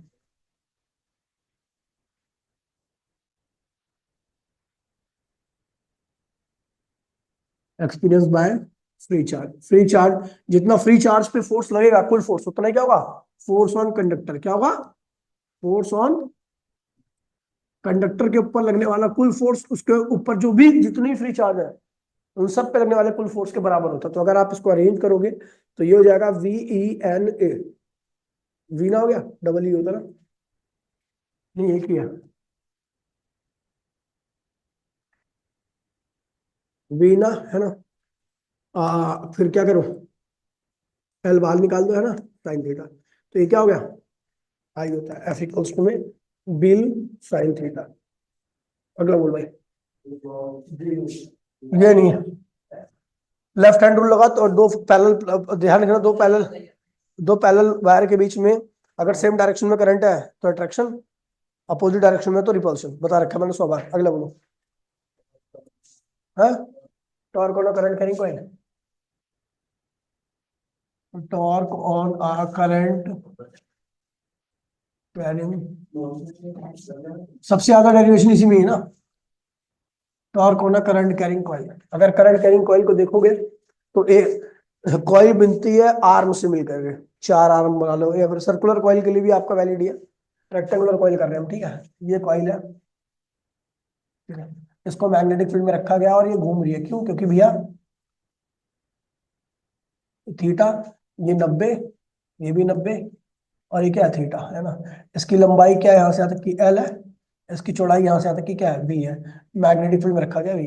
तो इस वाले आर नाम दे दो A B C D, current कहा जा रहा है एंटी क्लॉकवाइज है ना। तो इस वाले आर्म पर force at A B arm पर कितना फोर्स होगा, ए बी आर्म पर जो फोर्स होगा ए बी पे, तो मैग्नेटिक फील्ड कितनी है, बी, बिल होगा ना, बिल, करंट कितना है, आई, और लंबाई कितनी है इस आर्म की, बी, साइन थीटा। और इसकी डायरेक्शन क्या होगी, करंट बाहर आ रहा है, लेफ्ट हैंड रूल लगाओ, राइट हैंड पाम रूल लगा लो, कोई दिक्कत नहीं है। तो मैग्नेटिक फील्ड कहा जा रही है राइट साइड में, आपने सीधे हाथ के उंगलियों को राइट, पूरा खुल लो हाथ को, सीधे हाथ की उंगलियों को राइट साइड में करो। करंट कहाँ आ रहा है, ए बाहर आ रहा है एंड, तो करंट भी क्या आ रहा है, बाहर आ रहा है, तो अपने थंब को बाहर कर दो, तो आपका जो हथेली है ऊपर जा रही होगी, तो आउटवर्ड हो गया, अपवर्ड, क्या आ गया, अपवर्ड, ठीक है। फोर्स एट डीसी, डीसी पे देखोगे तो सेम फोर्स ही रहेगा, साइन थीटा, ये इस वाले आर्म पर, लेकिन ये फोर्स क्या रहेगा, डाउनवर्ड, क्या रहेगा, डाउनवर्ड। ये दोनों क्या इक्वल अपोजिट है, सो इनकी वजह से ये दोनों एक दूसरे क्या करेंगे, F A B cancel, F D C, ये दोनों कैंसिल कर देंगे, किसी प्रकार का कोई इफेक्ट नहीं आएगा। बट एफ बी, इस वाले आर्म पे सी बी की बात कर रहा हूँ, मैग्नेटिक फील्ड क्या है, बी, करंट क्या है, आई, लेंथ क्या है, एल, और आपको बता दूं मैग्नेटिक फील्ड और एलिमेंट ये आर्म है, उनके बीच में एंगल क्या होगा, 90, तो साइन आएगा नहीं, और फोर्स की वैल्यू क्या होगी, तो सीधे हाथ की उंगलियों को, सीधे हाथ की उंगलियों को आप राइट साइड में करो, आपका करंट कहाँ जा रहा है, ऊपर, तो थंब को ऊपर की तरफ, हथेली आपके अंदर की तरफ जा रही है, इनवर्ड क्या आ रहा है, इनवर्ड आ रहा है, ठीक है। ऐसे ही फोर्स एट आपका एडी क्या होगा, इतना ही होगा, लेकिन क्या रहेगा, आउटवर्ड, क्या रहेगा, आउटवर्ड। तो भैया दोनों फोर्स, ये दोनों फोर्स लग तो रहे लेकिन अलग अलग आर्म पे लग रहे हैं, मतलब इनके बीच में सेपरेशन है। ये इस वाले पे लग रहा है जो कि कहाँ लग रहा है, अंदर की तरफ, और ये उस वाले पे लग रहा है जो कि कहाँ लग रहा है, बाहर की तरफ, है ना। तो दोनों के बीच में ये सेपरेशन है ना, ये सेपरेशन है। तो जब दो फोर्स इक्वल होते हैं, अपोजिट होते हैं, और उनके बीच में सेपरेशन होता है, क्या आता है, टॉर्क आता है, F C B opposite to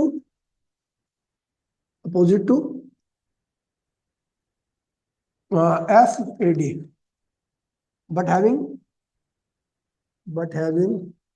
different line of action. So they produce torque, और torque क्या होता है? Either force into में परपेंडिकुलर सेपरेशन। अब ये परपेंडिकुलर सेपरेशन नाम की नई बीमारी आ गई, तो इसके लिए आपको सॉल्व करना पड़ेगा इसको टॉप व्यू से। तो आप देख रहे हो कि एफ ए बी इधर जा रहा है, अंदर लग रहा है F3, कौन सा है? FCB अंदर जा रहा है, FCB अंदर जा रहा है, बिल ठीक है। और एफ ए ये कौन सा है? AD ना, FAD बाहर आ रहा है, FAD बाहर आ रहा है, ठीक है। अच्छा, कॉइल के बी आर्म क्या लॉन्ग लग रहा है? बी आर्म देखिए इस वाले उस पे लग रहा है ना, ये अंदर की तरफ, और इसी वाले पे ये क्या लग रहा है? बाहर की तरफ। तो यानी ये क्या होगा? यहाँ से तक की दूरी क्या होगी? बी होगी, है ना। अच्छा, आपको पता है एंगल कितना है? मैग्नेटिक फील्ड और बी आर्म के बीच में एंगल कितना है? थीटा, है ना। बात खत्म हो गया। तो आइदर फोर्स, दोनों फोर्स ये रहा, उनके बीच में परपेंडिकुलर सेपरेशन ये रहा, जिसकी वैल्यू क्या होगी? बेस है ना, बेस क्या होता है? हाइपोटेन्यूज के यहाँ पर पी, और कॉस बी कॉस थीटा होता है ना। रुक जा, देखिए बोल रहे हैं तो अब देखिए भैया, हमें पता लग गया दोनों इस फोर्स और इस फोर्स के बीच में परपेंडिकुलर सेपरेशन ये है, यानी बी हाइपोटेनियस, है ना, बी कॉस थीटा ना। तो बी बी यहाँ पे ये हो गया आपका, परपेंडिकुलर सेपरेशन के यहाँ पे क्या लिखोगे? बी कॉस थीटा, ठीक है। अब ये अगर लंबाई बड़े में चौड़ाई देखो तो ये क्या हो जाएगा? आपका एरिया हो जाएगा, वो है ना, एरिया हो जाएगा। तो ये जाएगा BIL, सॉरी एल कहाँ जाएगा?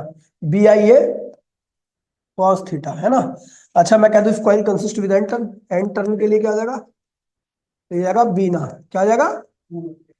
बीना कॉस थीटा।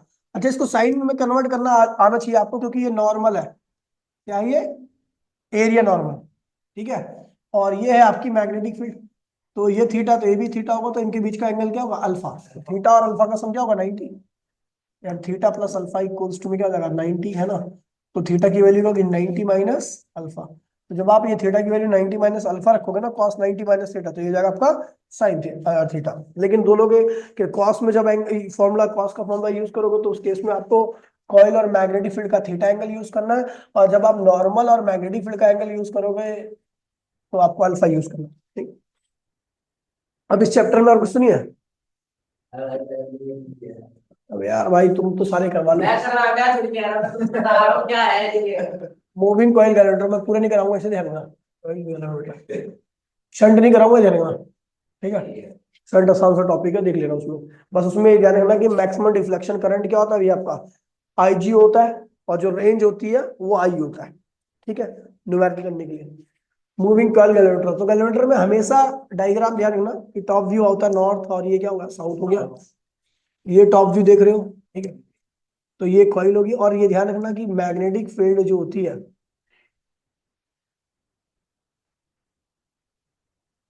इस तरीके से आपको बनानी है, ठीक है। और नॉर्मल, यहाँ पे आप चाहिए इसे रट्टा मान लो, क्योंकि मैंने पहले डिटेल में बता रखा है कि normal always perpendicular to magnetic field होता है। सो टॉर्क क्या आएगा? हमेशा बीना आएगा, क्या आएगा? बीना। और बाय ऑब्जर्वेशन जो टॉर्क होता है वो थीटा के डायरेक्टली, जितना ज्यादा टॉर्क आएगा उतने ज्यादा क्या होगा? ये नीडल क्या होगी? डिफ्लेक्ट होगी, ठीक है। तो ये जाएगा बीना, टॉर्क हमेशा ही रहेगा के टाइम्स ऑफ थीटा, वेयर के इज द टॉर्सनल कांस्टेंट भी कहते, स्प्रिंग कांस्टेंट भी कहते हैं। और आई इक्वल्स टू में क्या हुआ? के बना थीटा इज ए कांस्टेंट, गैलेंडर कांस्टेंट कहते हैं, आई इक्वल्स टू में जी थीटा, ठीक है। और सेंसिटिविटी या करंट सेंसिटिविटी होती है डिफ्लेक्शन पर यूनिट करंट, ठीक है। करंट डिफ्लेक्शन तो यहाँ से आप निकाल सकते हो, करंट की वैल्यू ये तो यहाँ से निकाल लो, या फिर डिफ्लेक्शन की वैल्यू यहाँ से निकाल लो। इसके अंदर पुट करो तो आई की वैल्यू क्या है? के थीटा अपॉन में बना, कैंसिल हो गया, थीटा थीटा तो बना, हाँ याद है। तो इस तरीके से आप करंट सेंसिटिविटी को बढ़ा सकते हो। वोल्टेज सेंसिटिविटी क्या होती है? Deflection per unit voltage across galvanometer, है ना। तो थीटा वोल्टेज सेंसिटिविटी होगी, रेजिस्टेंस ऑफ गैल्वेनोमीटर इनटू में करंट, करंट की वैल्यू आपको पता ही है, यहाँ से डालो आंसर निकल आएगा आपका, है ना।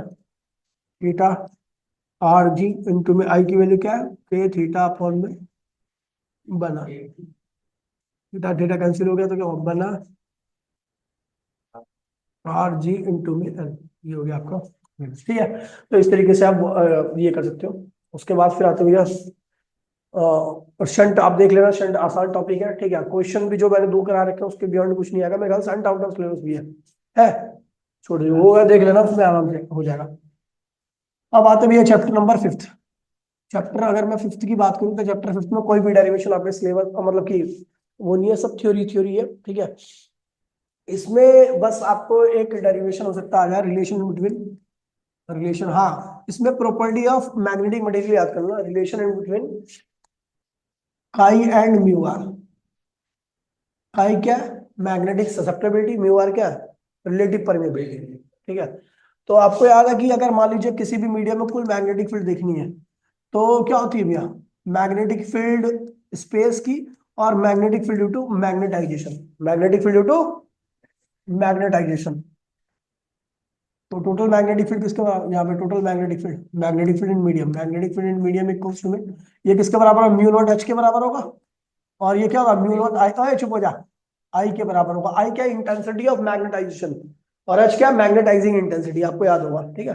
अच्छा, इन दोनों के बीच में एक रिलेशन भी होता है जिसे हम कहते हैं कि भैया मैग्नेटिक ससेप्टेबिलिटी, वो क्या होता है, आई अपॉन में एच, अगर याद होगा आपको तो आई यहां से निकल आएगा काई इंटू में एच, ठीक है। तो ये आएगा B M, mu naught common ले लो, एच की जगह एच ऐसी रहने दीजिए, आई की जगह पे काई इंटू में एच लिख दिया, है ना। एच को B M mu naught H 1 plus chi, है ना। तो ये बी नॉट हो गया, क्या हो गया, मैंने बहुत डिटेल में कराया था पहले, है, देख लो, मैं कह रहा हूँ मैंने बहुत डिटेल में कराया था।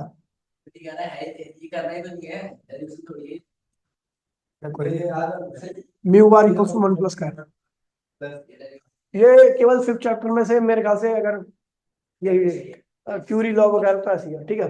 चैप्टर नंबर 6 पे आते हैं, chapter number 6, chapter number 6, chapter number 6 में काफी सारी डेरिवेशंस है, फ्लक्स वगैरह तो नॉर्मल से कंसेप्ट है। इसमें मोशनल ईएमएफ का फॉर्मूला है, मोशनल ईएमएफ, ठीक है, मोशनल ईएमएफ से टॉपिक आते हैं, ठीक है। मोशनल ईएमएफ का जो टॉपिक है ध्यान दीजिए, जब एक कॉइल घूमती है मैग्नेटिक फील्ड के अंदर जिसकी लेंथ एल है, ठीक है, जिसकी घूमने की वेलोसिटी क्या भी है, ओ एच हो जाओ, और इसने थीटा एंगल बना रखा है, डेल्टा थीटा, टी टाइम में थी यहाँ पे, T plus delta T time में यहाँ पे पहुंच गई, है ना। और मैग्नेटिक फील्ड क्या, इनवर्ड है, ये आउटवर्ड कैसी भी कोई फर्क नहीं पड़ता।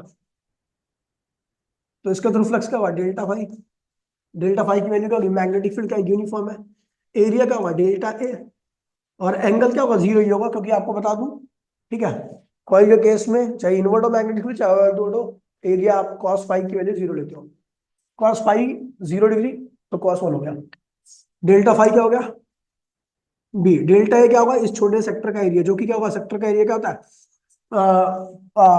थीटा अपॉन में 2 पाई आर, थीटा क्या है, डेल्टा थीटा, और अपॉन में 2 पाई, और इंटू में इसका जो एरिया होगा, पूरे सर्कल का एरिया क्या होगा, pi R, pi L square, pi L square, है ना।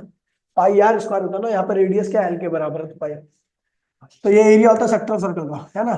तो डेल्टा थीटा किसके बराबर होगा, पाई से पाई कैंसिल हो गया, तो आप देखोगे half B delta theta L square. आपको पता है ये डेल्टा, अच्छा ये क्या फ्लक्स है ना, आपको पता है ये फ्लक्स कितने टाइम में चेंज हुआ, यहाँ पे टाइम टी था, यहाँ पे time T plus delta T हो गया, तो टाइम कितना चेंज हुआ, डेल्टा थीटा, दोनों साइड में डेल्टा टी से मैंने डिवाइड कर दिया, तो ये क्या हुआ, फराडे लॉ कहता है ये ईएमएफ के बराबर जाएगा, हाफ डी थीटा प्रोबेबिलिटी क्या होता है, ओमेगा एल स्क्वायर। ये हो गया पहला मोस्टली ईएमएफ का पहला केस। दूसरा केस आता है जब एक कॉइल जो होती है, कॉइल जो होती है ऐसा मैश टाइप का, है ना, ए पॉइंट पर था, बाद में ए डैश पॉइंट पर चला गया, दूरी कितनी है, डेल्टा एक्स है, लंबाई कितनी है, एल है, और आप कितनी से ले आ रहे हो इसको, बी वेलोसिटी से आगे ले आ रहे हो, मैग्नेटिक फील्ड क्या, इनवर्ड है,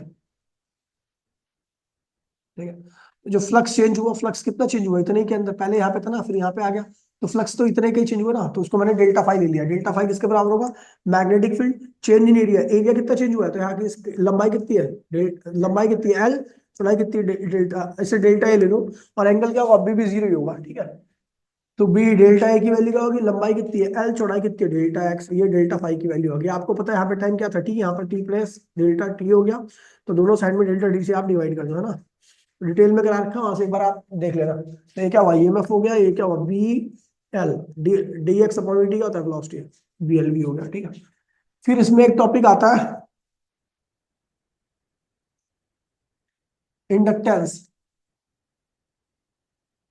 इंडक्टेंस, ठीक है, एल से लिखते हैं, ठीक है। इंडक्टेंस होता है वो कॉइल की प्रॉपर्टी होती है जो कि बताता है कि कॉइल चेंज हो रहे करंट को कितना ज्यादा अपोज करेगी। अगर ज्यादा इंडक्टेंस होगा तो कॉइल के द्वारा चेंज हो रहे करंट को अपोज भी क्या किया जाएगा, ज्यादा किया जाएगा। अगर एल कम होगा तो चेंज क्या होगा, कम आएगा, मतलब अपोज कम किया जाएगा, ठीक है। इंडक्टेंस ऑफ सोलिनॉइड, अगर आप देखोगे तो अगर सेल्फ इंडक्टेंस का आपको फॉर्मूला पता है तो फाइव इक्वल्स में क्या होता है, एल आई होता है। एल क्या होगा, फाइव अपॉन में आई होगा। एक सोलिनॉइड के थ्रू कुल फ्लक्स कितना होता है, तो बना क्या होता है, बना। और कॉइल है तो उसके केस में, अच्छा बना कैसे हुआ, बी क्या है मैग्नेटिक फील्ड, एन क्या है नंबर ऑफ टर्न, ए क्या है area of coil. Magnetic field to solid क्या होता है, तो सबको पता भी है, mu naught N I, N A upon में आई, आई से आई कैंसिल हो गया। स्मॉल एन क्या होता है, कैपिटल एन अपॉन में एल, तो सेल्फ इंडक्टेंस क्या होगा, mu naught capital N A upon में एल, तो ये होगा mu naught N square A upon में एल हो गया। सेल्फ इंडक्टेंस भी यही होता है, ठीक है, सेल्फ इंडक्टेंस भी इसको कहते हैं।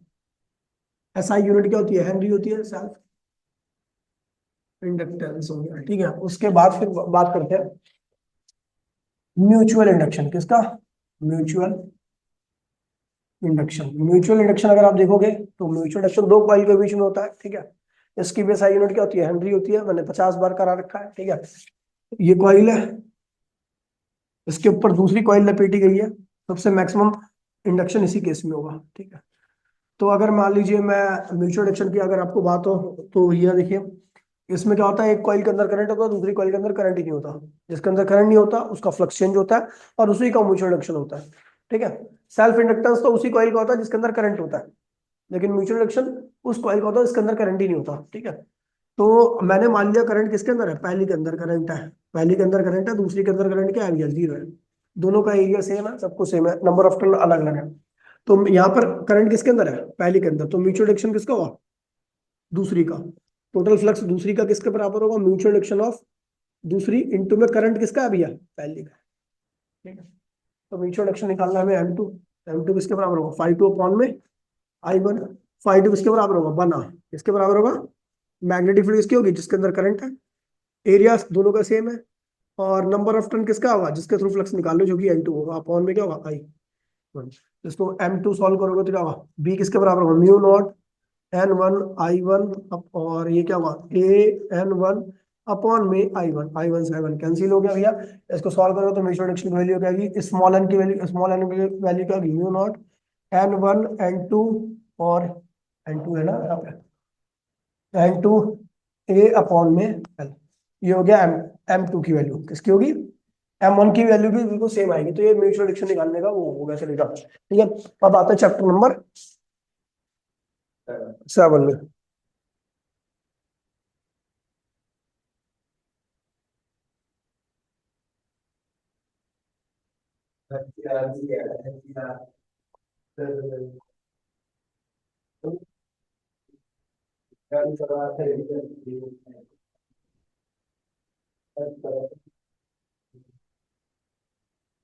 देखिए, अगर मैं चैप्टर नंबर 7 की बात करूं, ठीक है, तो चैप्टर नंबर 7 में जो आपकी डेरिवेशन है,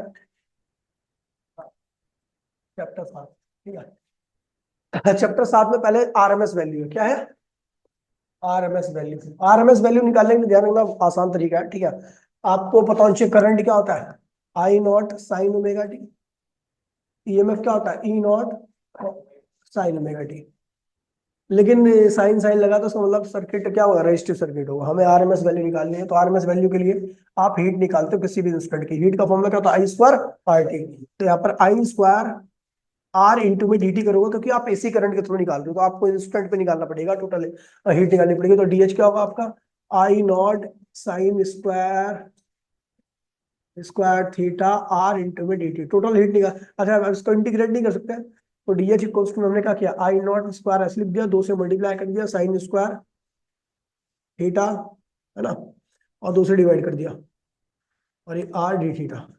इसकी यहाँ पे आप हाफ एंगल वाला फॉर्मूला यूज करो, है ना, ये स्क्वायर है भैया, ये स्क्वायर है ना, समझ आना। तो डीएच ये जाएगा आई नॉट स्क्वायर अपॉन में 2, और ये अगर आप देखोगे तो ये जाएगा 1 माइनस कॉस 2 थीटा, स्क्वायर नहीं होगा 2 थीटा, 2 साइन स्क्वायर थीटा, और ये क्या हुआ आर डी थीटा। ठीक है, ये थोड़ा मैथ से इसमें, ठीक है, यहाँ पे रख लियो तो तेरे को दिक्कत। आरएमएस आरएमएस तो ये कराओ। ये ध्यान रखिए कि 2 साइन स्क्वायर थीटा जो होता है वो 1 माइनस कॉस 2 थीटा के बराबर होता है, बस समझा। इधर देख, तो डीएच क्या होगा, आई नॉट अपॉन में 2, ठीक है, इसकी मल्टीप्लाई इसमें होगी और इसकी मल्टीप्लाई इसमें होगी, है ना। तो ये हो जाएगा आपका, ठीक है, ये हो जाएगा आपका, ये हो जाएगा आपका आर डी टी होगा ना, मैं क्या लिख रहा हूँ मैं, डी टी, ठीक है, आर डी टी 0 से लेकर टी के, अच्छा अभी मत करो इंटीग्रेट, आरएमएस में ही किया था मैंने, आरएमएस में ये तो नहीं किया था मैंने, नहीं नहीं आरएमएस में, डीसी का और एसी का करंट इक्वल हाँ नहीं नहीं ठीक है, सही कर रहा हूँ मैं, करंट इक्वल नहीं किया था, हीट निकाली थी, हीट निकाली थी ना, तो हीट तो निकालनी पड़ेगी अपने को, कॉस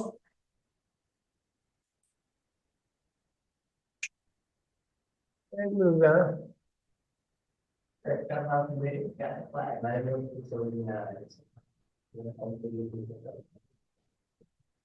एक मिनट दो। देखिए भैया, ये ठीक है ना, ये ठीक है, अरे यार इसे हटा दो, अरे कोई नहीं, 1 मिनट बैठ जाओ। तो हीट एट एनी इंस्टेंट क्या होगा, डी एच होगा, है ना, जो भी क्या होगा आई स्क्वायर आर इंटू में डी टी के बराबर होगा।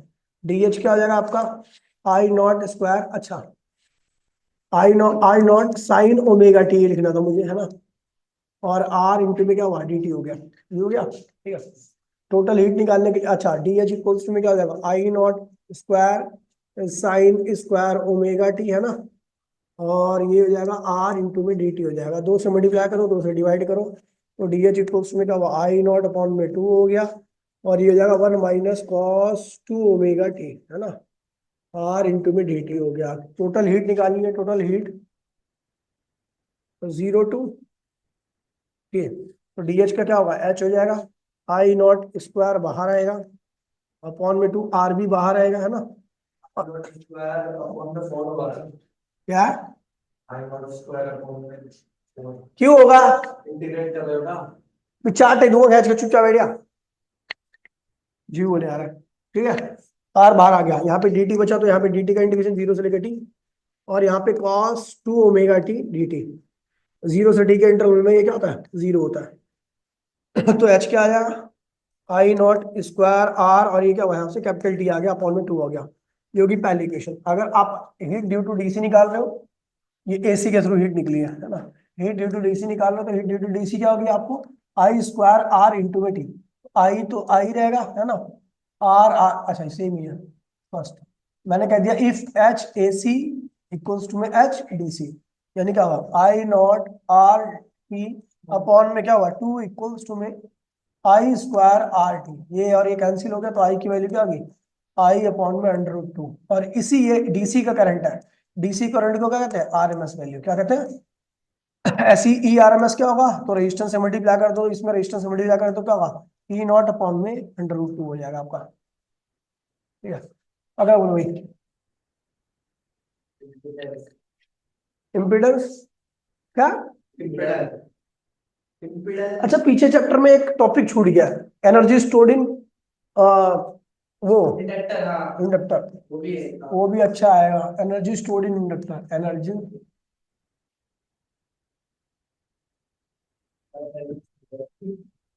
Stored in energy stored in inductor, ये चैप्टर नंबर 6 का टॉपिक है। ठीक है, ये इंडक्टर है। ठीक है, आप जब इसके अक्रॉस में ऑल्टरनेटिंग करंट अप्लाई करते हो तो भैया किसी भी इंस्टेंट पे जो वर्क होता है वो क्या होता है? वो होता है आपका ईएमएफ अपॉन में ईएमएफ इनटू में डी क्यू। पोटेंशियल ड्यू में चार्ज होता है ना, वर्क क्या होता है? पोटेंशियल ड्यू में चार्ज। तो ये क्या है? पोटेंशियल ही तो है, और ये क्या है? चार्ज, उस इंस्टेंट का चार्ज। तो ये हो जाएगा आपका, इसको आप ईएमएफ को क्या लिख सकते हो? डी फाई अपॉन में डी लिख सकते हो। ईएमएफ क्या होता है? डी फाई अपॉन में डी और डी क्यू। ठीक है, अच्छा फाई क्या होता है?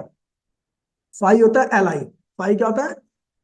L I. तो हम डी डब्ल्यू इक्वल्स टू में डी फाई के यहाँ पे लिखेंगे ये हो जाएगा आपका L I D T into में डी क्यू हो गया, है ना। डी क्यू अपॉन में डी क्या होता है? चार्ज होता है ना। डी क्यू अपॉन में डी टी क्या होता है? करंट होता है। तो हमने क्या लिख दिया, और एल इंडक्टेंस कांस्टेंट है, डी डब्ल्यू इक्वल्स टू में करंट, एल बाहर आ गया। अरे हाँ, तुम तो यार डी क्यू अपॉन डी क्या हो गया? आई हो गया, और एल बाहर आ गया तो अंदर क्या हुआ? डी आई हो गया। ये हो गया total work. W equals to में एल बाहर आया, इसका क्या होगा? आई स्क्वायर अपॉन में half L I square, half L I square.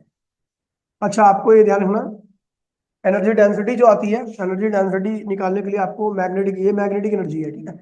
Magnetic energy density निकालने के लिए आपको क्या करना है? एनर्जी अपॉन में वॉल्यूम ऑफ सॉलिडॉइड। तो एनर्जी कितनी है? हाफ एल आई स्क्वायर, और वॉल्यूम क्या होगा? एरिया इसका ए है, लेंथ इसकी एल है, तो वॉल्यूम क्या होगा? ए इंटू में हाफ। इंडक्टेंस क्या होता है सॉलिडॉइड का? तो mu naught N square A upon में क्या हो गया? एल। ये एल हो गया, आई ऐसी रहने दीजिए, आई स्क्वायर एरिया, और ये एल। इसको सॉल्व करोगे आप तो मैग्नेटिक एनर्जी डेंसिटी आपकी आने वाली है mu naught, sorry, B square, अरे यार, बी स्क्वायर अपॉन में 2 म्यू। ये आंसर आएगा आपका, मैंने करा रखा पूरा डिटेल में, ठीक है। अब क्या है? इम्पीडेंस कहां से आ जाएगा अभी? आ गया सर्किट। सर्किट नहीं नहीं, मैं वो नहीं बता रहा एलिमेंट, ठीक है। आपको बस इतना ध्यान रखना है कि रेजिस्टेंस वाले सर्किट में, रेजिस्टिव सर्किट में करंट क्या होता है? ई इक्वल्स में ई नॉट, ईएमएफ क्या होता है? ई इक्वल्स में ई नॉट साइन। हाँ, करवा नहीं रहा मैं उसे, पागल हो रहा है क्या? कुछ नहीं किया क्या तूने अपनी जिंदगी में? आई नॉट साइन हो, पागल हो रहा है। मेरे को इसलिए गुस्सा आता ना कि भाई तूने पढ़ाई नहीं है, हर चीज पूछ रहे हो तुम। चल साले, कैपेसिटेंस, कैपेसिटेंस क्या होगा? कैपेसिटेंस में ईएमएफ क्या होगा? ई इक्वल्स में ई नॉट साइन ओमेगा डी, लेकिन इसके करंट के साथ क्या लगता है? I naught cos omega D. अच्छा, आप पोजीशन वगैरह देख लेना, एसी करंट के लिए क्या पोजीशन होता है, डीसी करंट के लिए क्या पोजीशन होता है। अच्छा, आई नॉट की वैल्यू आपको बता दूं, यहाँ पे क्या होता है? ई नॉट अपॉन में सी ओमेगा, क्या होता है? नहीं नहीं, ई नॉट सी ओमेगा होता है आपका आई नॉट, ठीक है। ये होता है, ये हो गया आपका आई नॉट की वैल्यू, ठीक है। और इंडक्टिव सर्किट में पूरा फेजर डायग्राम, वेव डायग्राम देख लेना, ठीक है। इंडक्टिव सर्किट की अगर मैं बात करूं तो इंडक्टिव सर्किट में आपका जो होगा वो होगा आपका करंट क्या होगा, सॉरी ईएमएफ क्या होगा? E naught sine omega T, और करंट क्या होगा? I naught minus cos omega T, ठीक है। और यहाँ पर आई नॉट की वैल्यू क्या होगी? तो ई नॉट अपॉन में एल ओमेगा। अच्छा, इसका ग्राफ ध्यान रखना, इसमें जो एक्सी आता है, इसका जो पोजीशन होता है वो ओमेगा के क्या होता है? इनवर्सली होता है। क्या होता है? ओमेगा के इनवर्सली होता है। तो आप अगर एक्सएल, एक्सी और ओमेगा के बीच के अगर आप खींचोगे तो ऐसे होगा। इसमें जो एक्सएल होता है, इंडक्टिव रिएक्टेंस जो होता है, वो ओमेगा के डायरेक्टली होता है। तो एक्सएल और ओमेगा के बीच का ग्राफ क्या होगा? ऐसा स्ट्रेट लाइन होगा, है ना। इसके सारे केस मैंने करा रखा है, 2-2 3-3 बार करा रखे, रिवीजन में भी करा रखा है, ठीक है। फिर आता है भैया एलसीआर। क्या आता है? एलसीआर।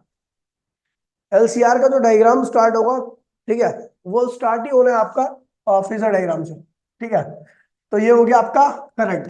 तो करंट से 90 डिग्री आगे कौन होता है? इंडक्टर का पोटेंशियल। करंट से 90 डिग्री पीछे कौन होता है? कैपेसिटर का पोटेंशियल। और करंट के साथ कौन होता है? रेजिस्टेंस का पोटेंशियल। इन सबको सॉल्व करोगे तो आपका आने वाला है VL माइनस VC, VR, और इधर ही क्या होगा? करंट। ये क्या होगा? Total potential. टोटल पोटेंशियल निकाल। अच्छा, ये टोटल पोटेंशियल है। टोटल पोटेंशियल की वैल्यू क्या होगी? V की वैल्यू किसके बराबर होगी? VL माइनस VC का होल स्क्वायर प्लस VR का स्क्वायर, ठीक है। और ये टोटल करंट ये रहा आपका आई, है ना, क्योंकि सीरीज में करंट सेम ही रहता है, ठीक है। तो करंट और टोटल पोटेंशियल के बीच का फेज क्या है? फाइव है, ठीक है। तो फेज डिफरेंस कैसे निकलेगा? 5 इक्वल्स टू में tan इनवर्स परपेंडिकुलर यानी VL माइनस अपॉन में VR। ये हो गया आपका, ठीक है। मैं पावर फैक्टर cos फाइव होता, जूते से मारो खींच के यहीं पे, ठीक है। अब इसमें आपको अपोजिशन निकालनी है। अपोजिशन निकालनी यानी इंपीडेंस निकालना, तो पोटेंशियल अपॉन में क्या करोगे? करंट। पोटेंशियल क्या है आप? ये VL की वैल्यू सबको पता ही है, क्या होता है? XLI। VC की वैल्यू क्या है? XCI। और VR की वैल्यू क्या है? I इंटू में R। सॉल्व करोगे तो आपका जो इंपीडेंस आएगा Z, वो आएगा आपका XL माइनस XC का whole square plus R square. याद नहीं आ रहा है? अच्छा, फाई की वैल्यू भी आती है tan इनवर्स, इसको करोगे तो XL माइनस XC अपॉन में R, है ना। ये हो गया, ठीक है। ये पूरा LCR है, ठीक है। थोड़ा इसको डिटेल में मैंने कॉपी में कर रखा है, तो वहां से आप देख सकते हो आसानी से, ठीक है। फिर आता पावर। पावर, ठीक है। अगर मैं पावर की बात करूं तो पावर वो पावर निकालने के लिए सबसे पहले आप हीट निकालोगे। हीट निकालोगे कैसे? तो रेजिस्टिव पावर किस में निकलती है? एक तो होता है रेजिस्टिव सर्किट, दूसरा होता है इंडक्टिव, तीसरा होता है कैपेसिटिव, और चौथा होता है LCR। क्या होता है? अब इन तीनों में अपने को पावर निकालनी है। तो पावर निकालने का फॉर्मूला क्या है? पावर इक्वल्स टू में हीट अपॉन में टाइम होता है, ठीक है। तो हीट कैसे निकलती है? तो इंटीग्रेशन आप इंस्टेंट की निकालोगे कि एसी करंट की बात करो, तो एसी करंट में हीट कैसे निकलेगी? आई इक्वल्स टू में ये होगा आपका आई स्क्वायर R इंटू में dt। जीरो से लेकर टी का इंटरवल में लगा देना, ठीक है, और टाइम से डिवाइड कर देना। इसका इंटीग्रेशन मैंने पूरा प्रॉपर करा रखा है कॉपी में, ठीक है। अच्छा, यहां पर आप ये ध्यान रखना कि पावर का एक और फॉर्मूला यूज कर सकते हो आप इसमें डायरेक्टली, जो ज्यादा आपको आसान रहेगा, ठीक है। कि जो ज्यादा आपको आसान रहेगा कि भैया पावर का एक फॉर्मूला होता है EVV होता है। क्या होता है? पावर जो होता है आई इंटू में, अच्छा पावर जो होता है, अगर आप हीट देखोगे ना, पहले आप हीट निकालोगे। क्या निकालोगे? हीट। तो हीट जो है ना, हीट, ये हीट निकाल रहे हो आप। हीट जो होता है वो पावर इंटू में DH क्या होगा? P इंटू में DT होगा, क्योंकि पावर जो होता है DH अपॉन में क्या होता है? DT होता है। तो DH क्या होगा? DH क्या होगा? पता, पावर जो होता है DH अपॉन में DT होता है, तो DH क्या होगा? P DT क्या होगा? तो भैया हमने क्या किया? सीधा P और DT लिख दिया, तो ये क्या हुआ? सीधा और इंटीग्रेट कर दिया, तो ये DH की यहाँ पे क्या लिखूंगा? H, और उसकी वैल्यू P की वैल्यू क्या होती है? P इक्वल्स टू में आई। अब आई क्या लिखना है आपको? क्योंकि आप रेजिस्टिव सर्किट कर रहे हो, तो करंट जो EMF जो लिखोगे वो ये लिखोगे, करंट जो लिखोगे ये लिखोगे। उसके बाद आपको नॉर्मली इंटीग्रेट करके लास्ट में जो रिजल्ट आएगा उसको टाइम से डिवाइड कर देना है, ठीक है। यहाँ पे आपका पावर आएगा। इंडक्टिव सर्किट में आओ, तो सेम इंडक्टिव सर्किट में भी बिल्कुल सेम होगा। पावर में, ठीक है, पावर में P क्या लिख रहे हो? यार क्या ये, ठीक है। पावर, अगर मैं इंडक्टिव सर्किट कर रहा हूं तो पावर में जो पी है, पी का, अच्छा इसको थोड़ा और वो लिख देता हूँ वरना आपको दिक्कत होगी।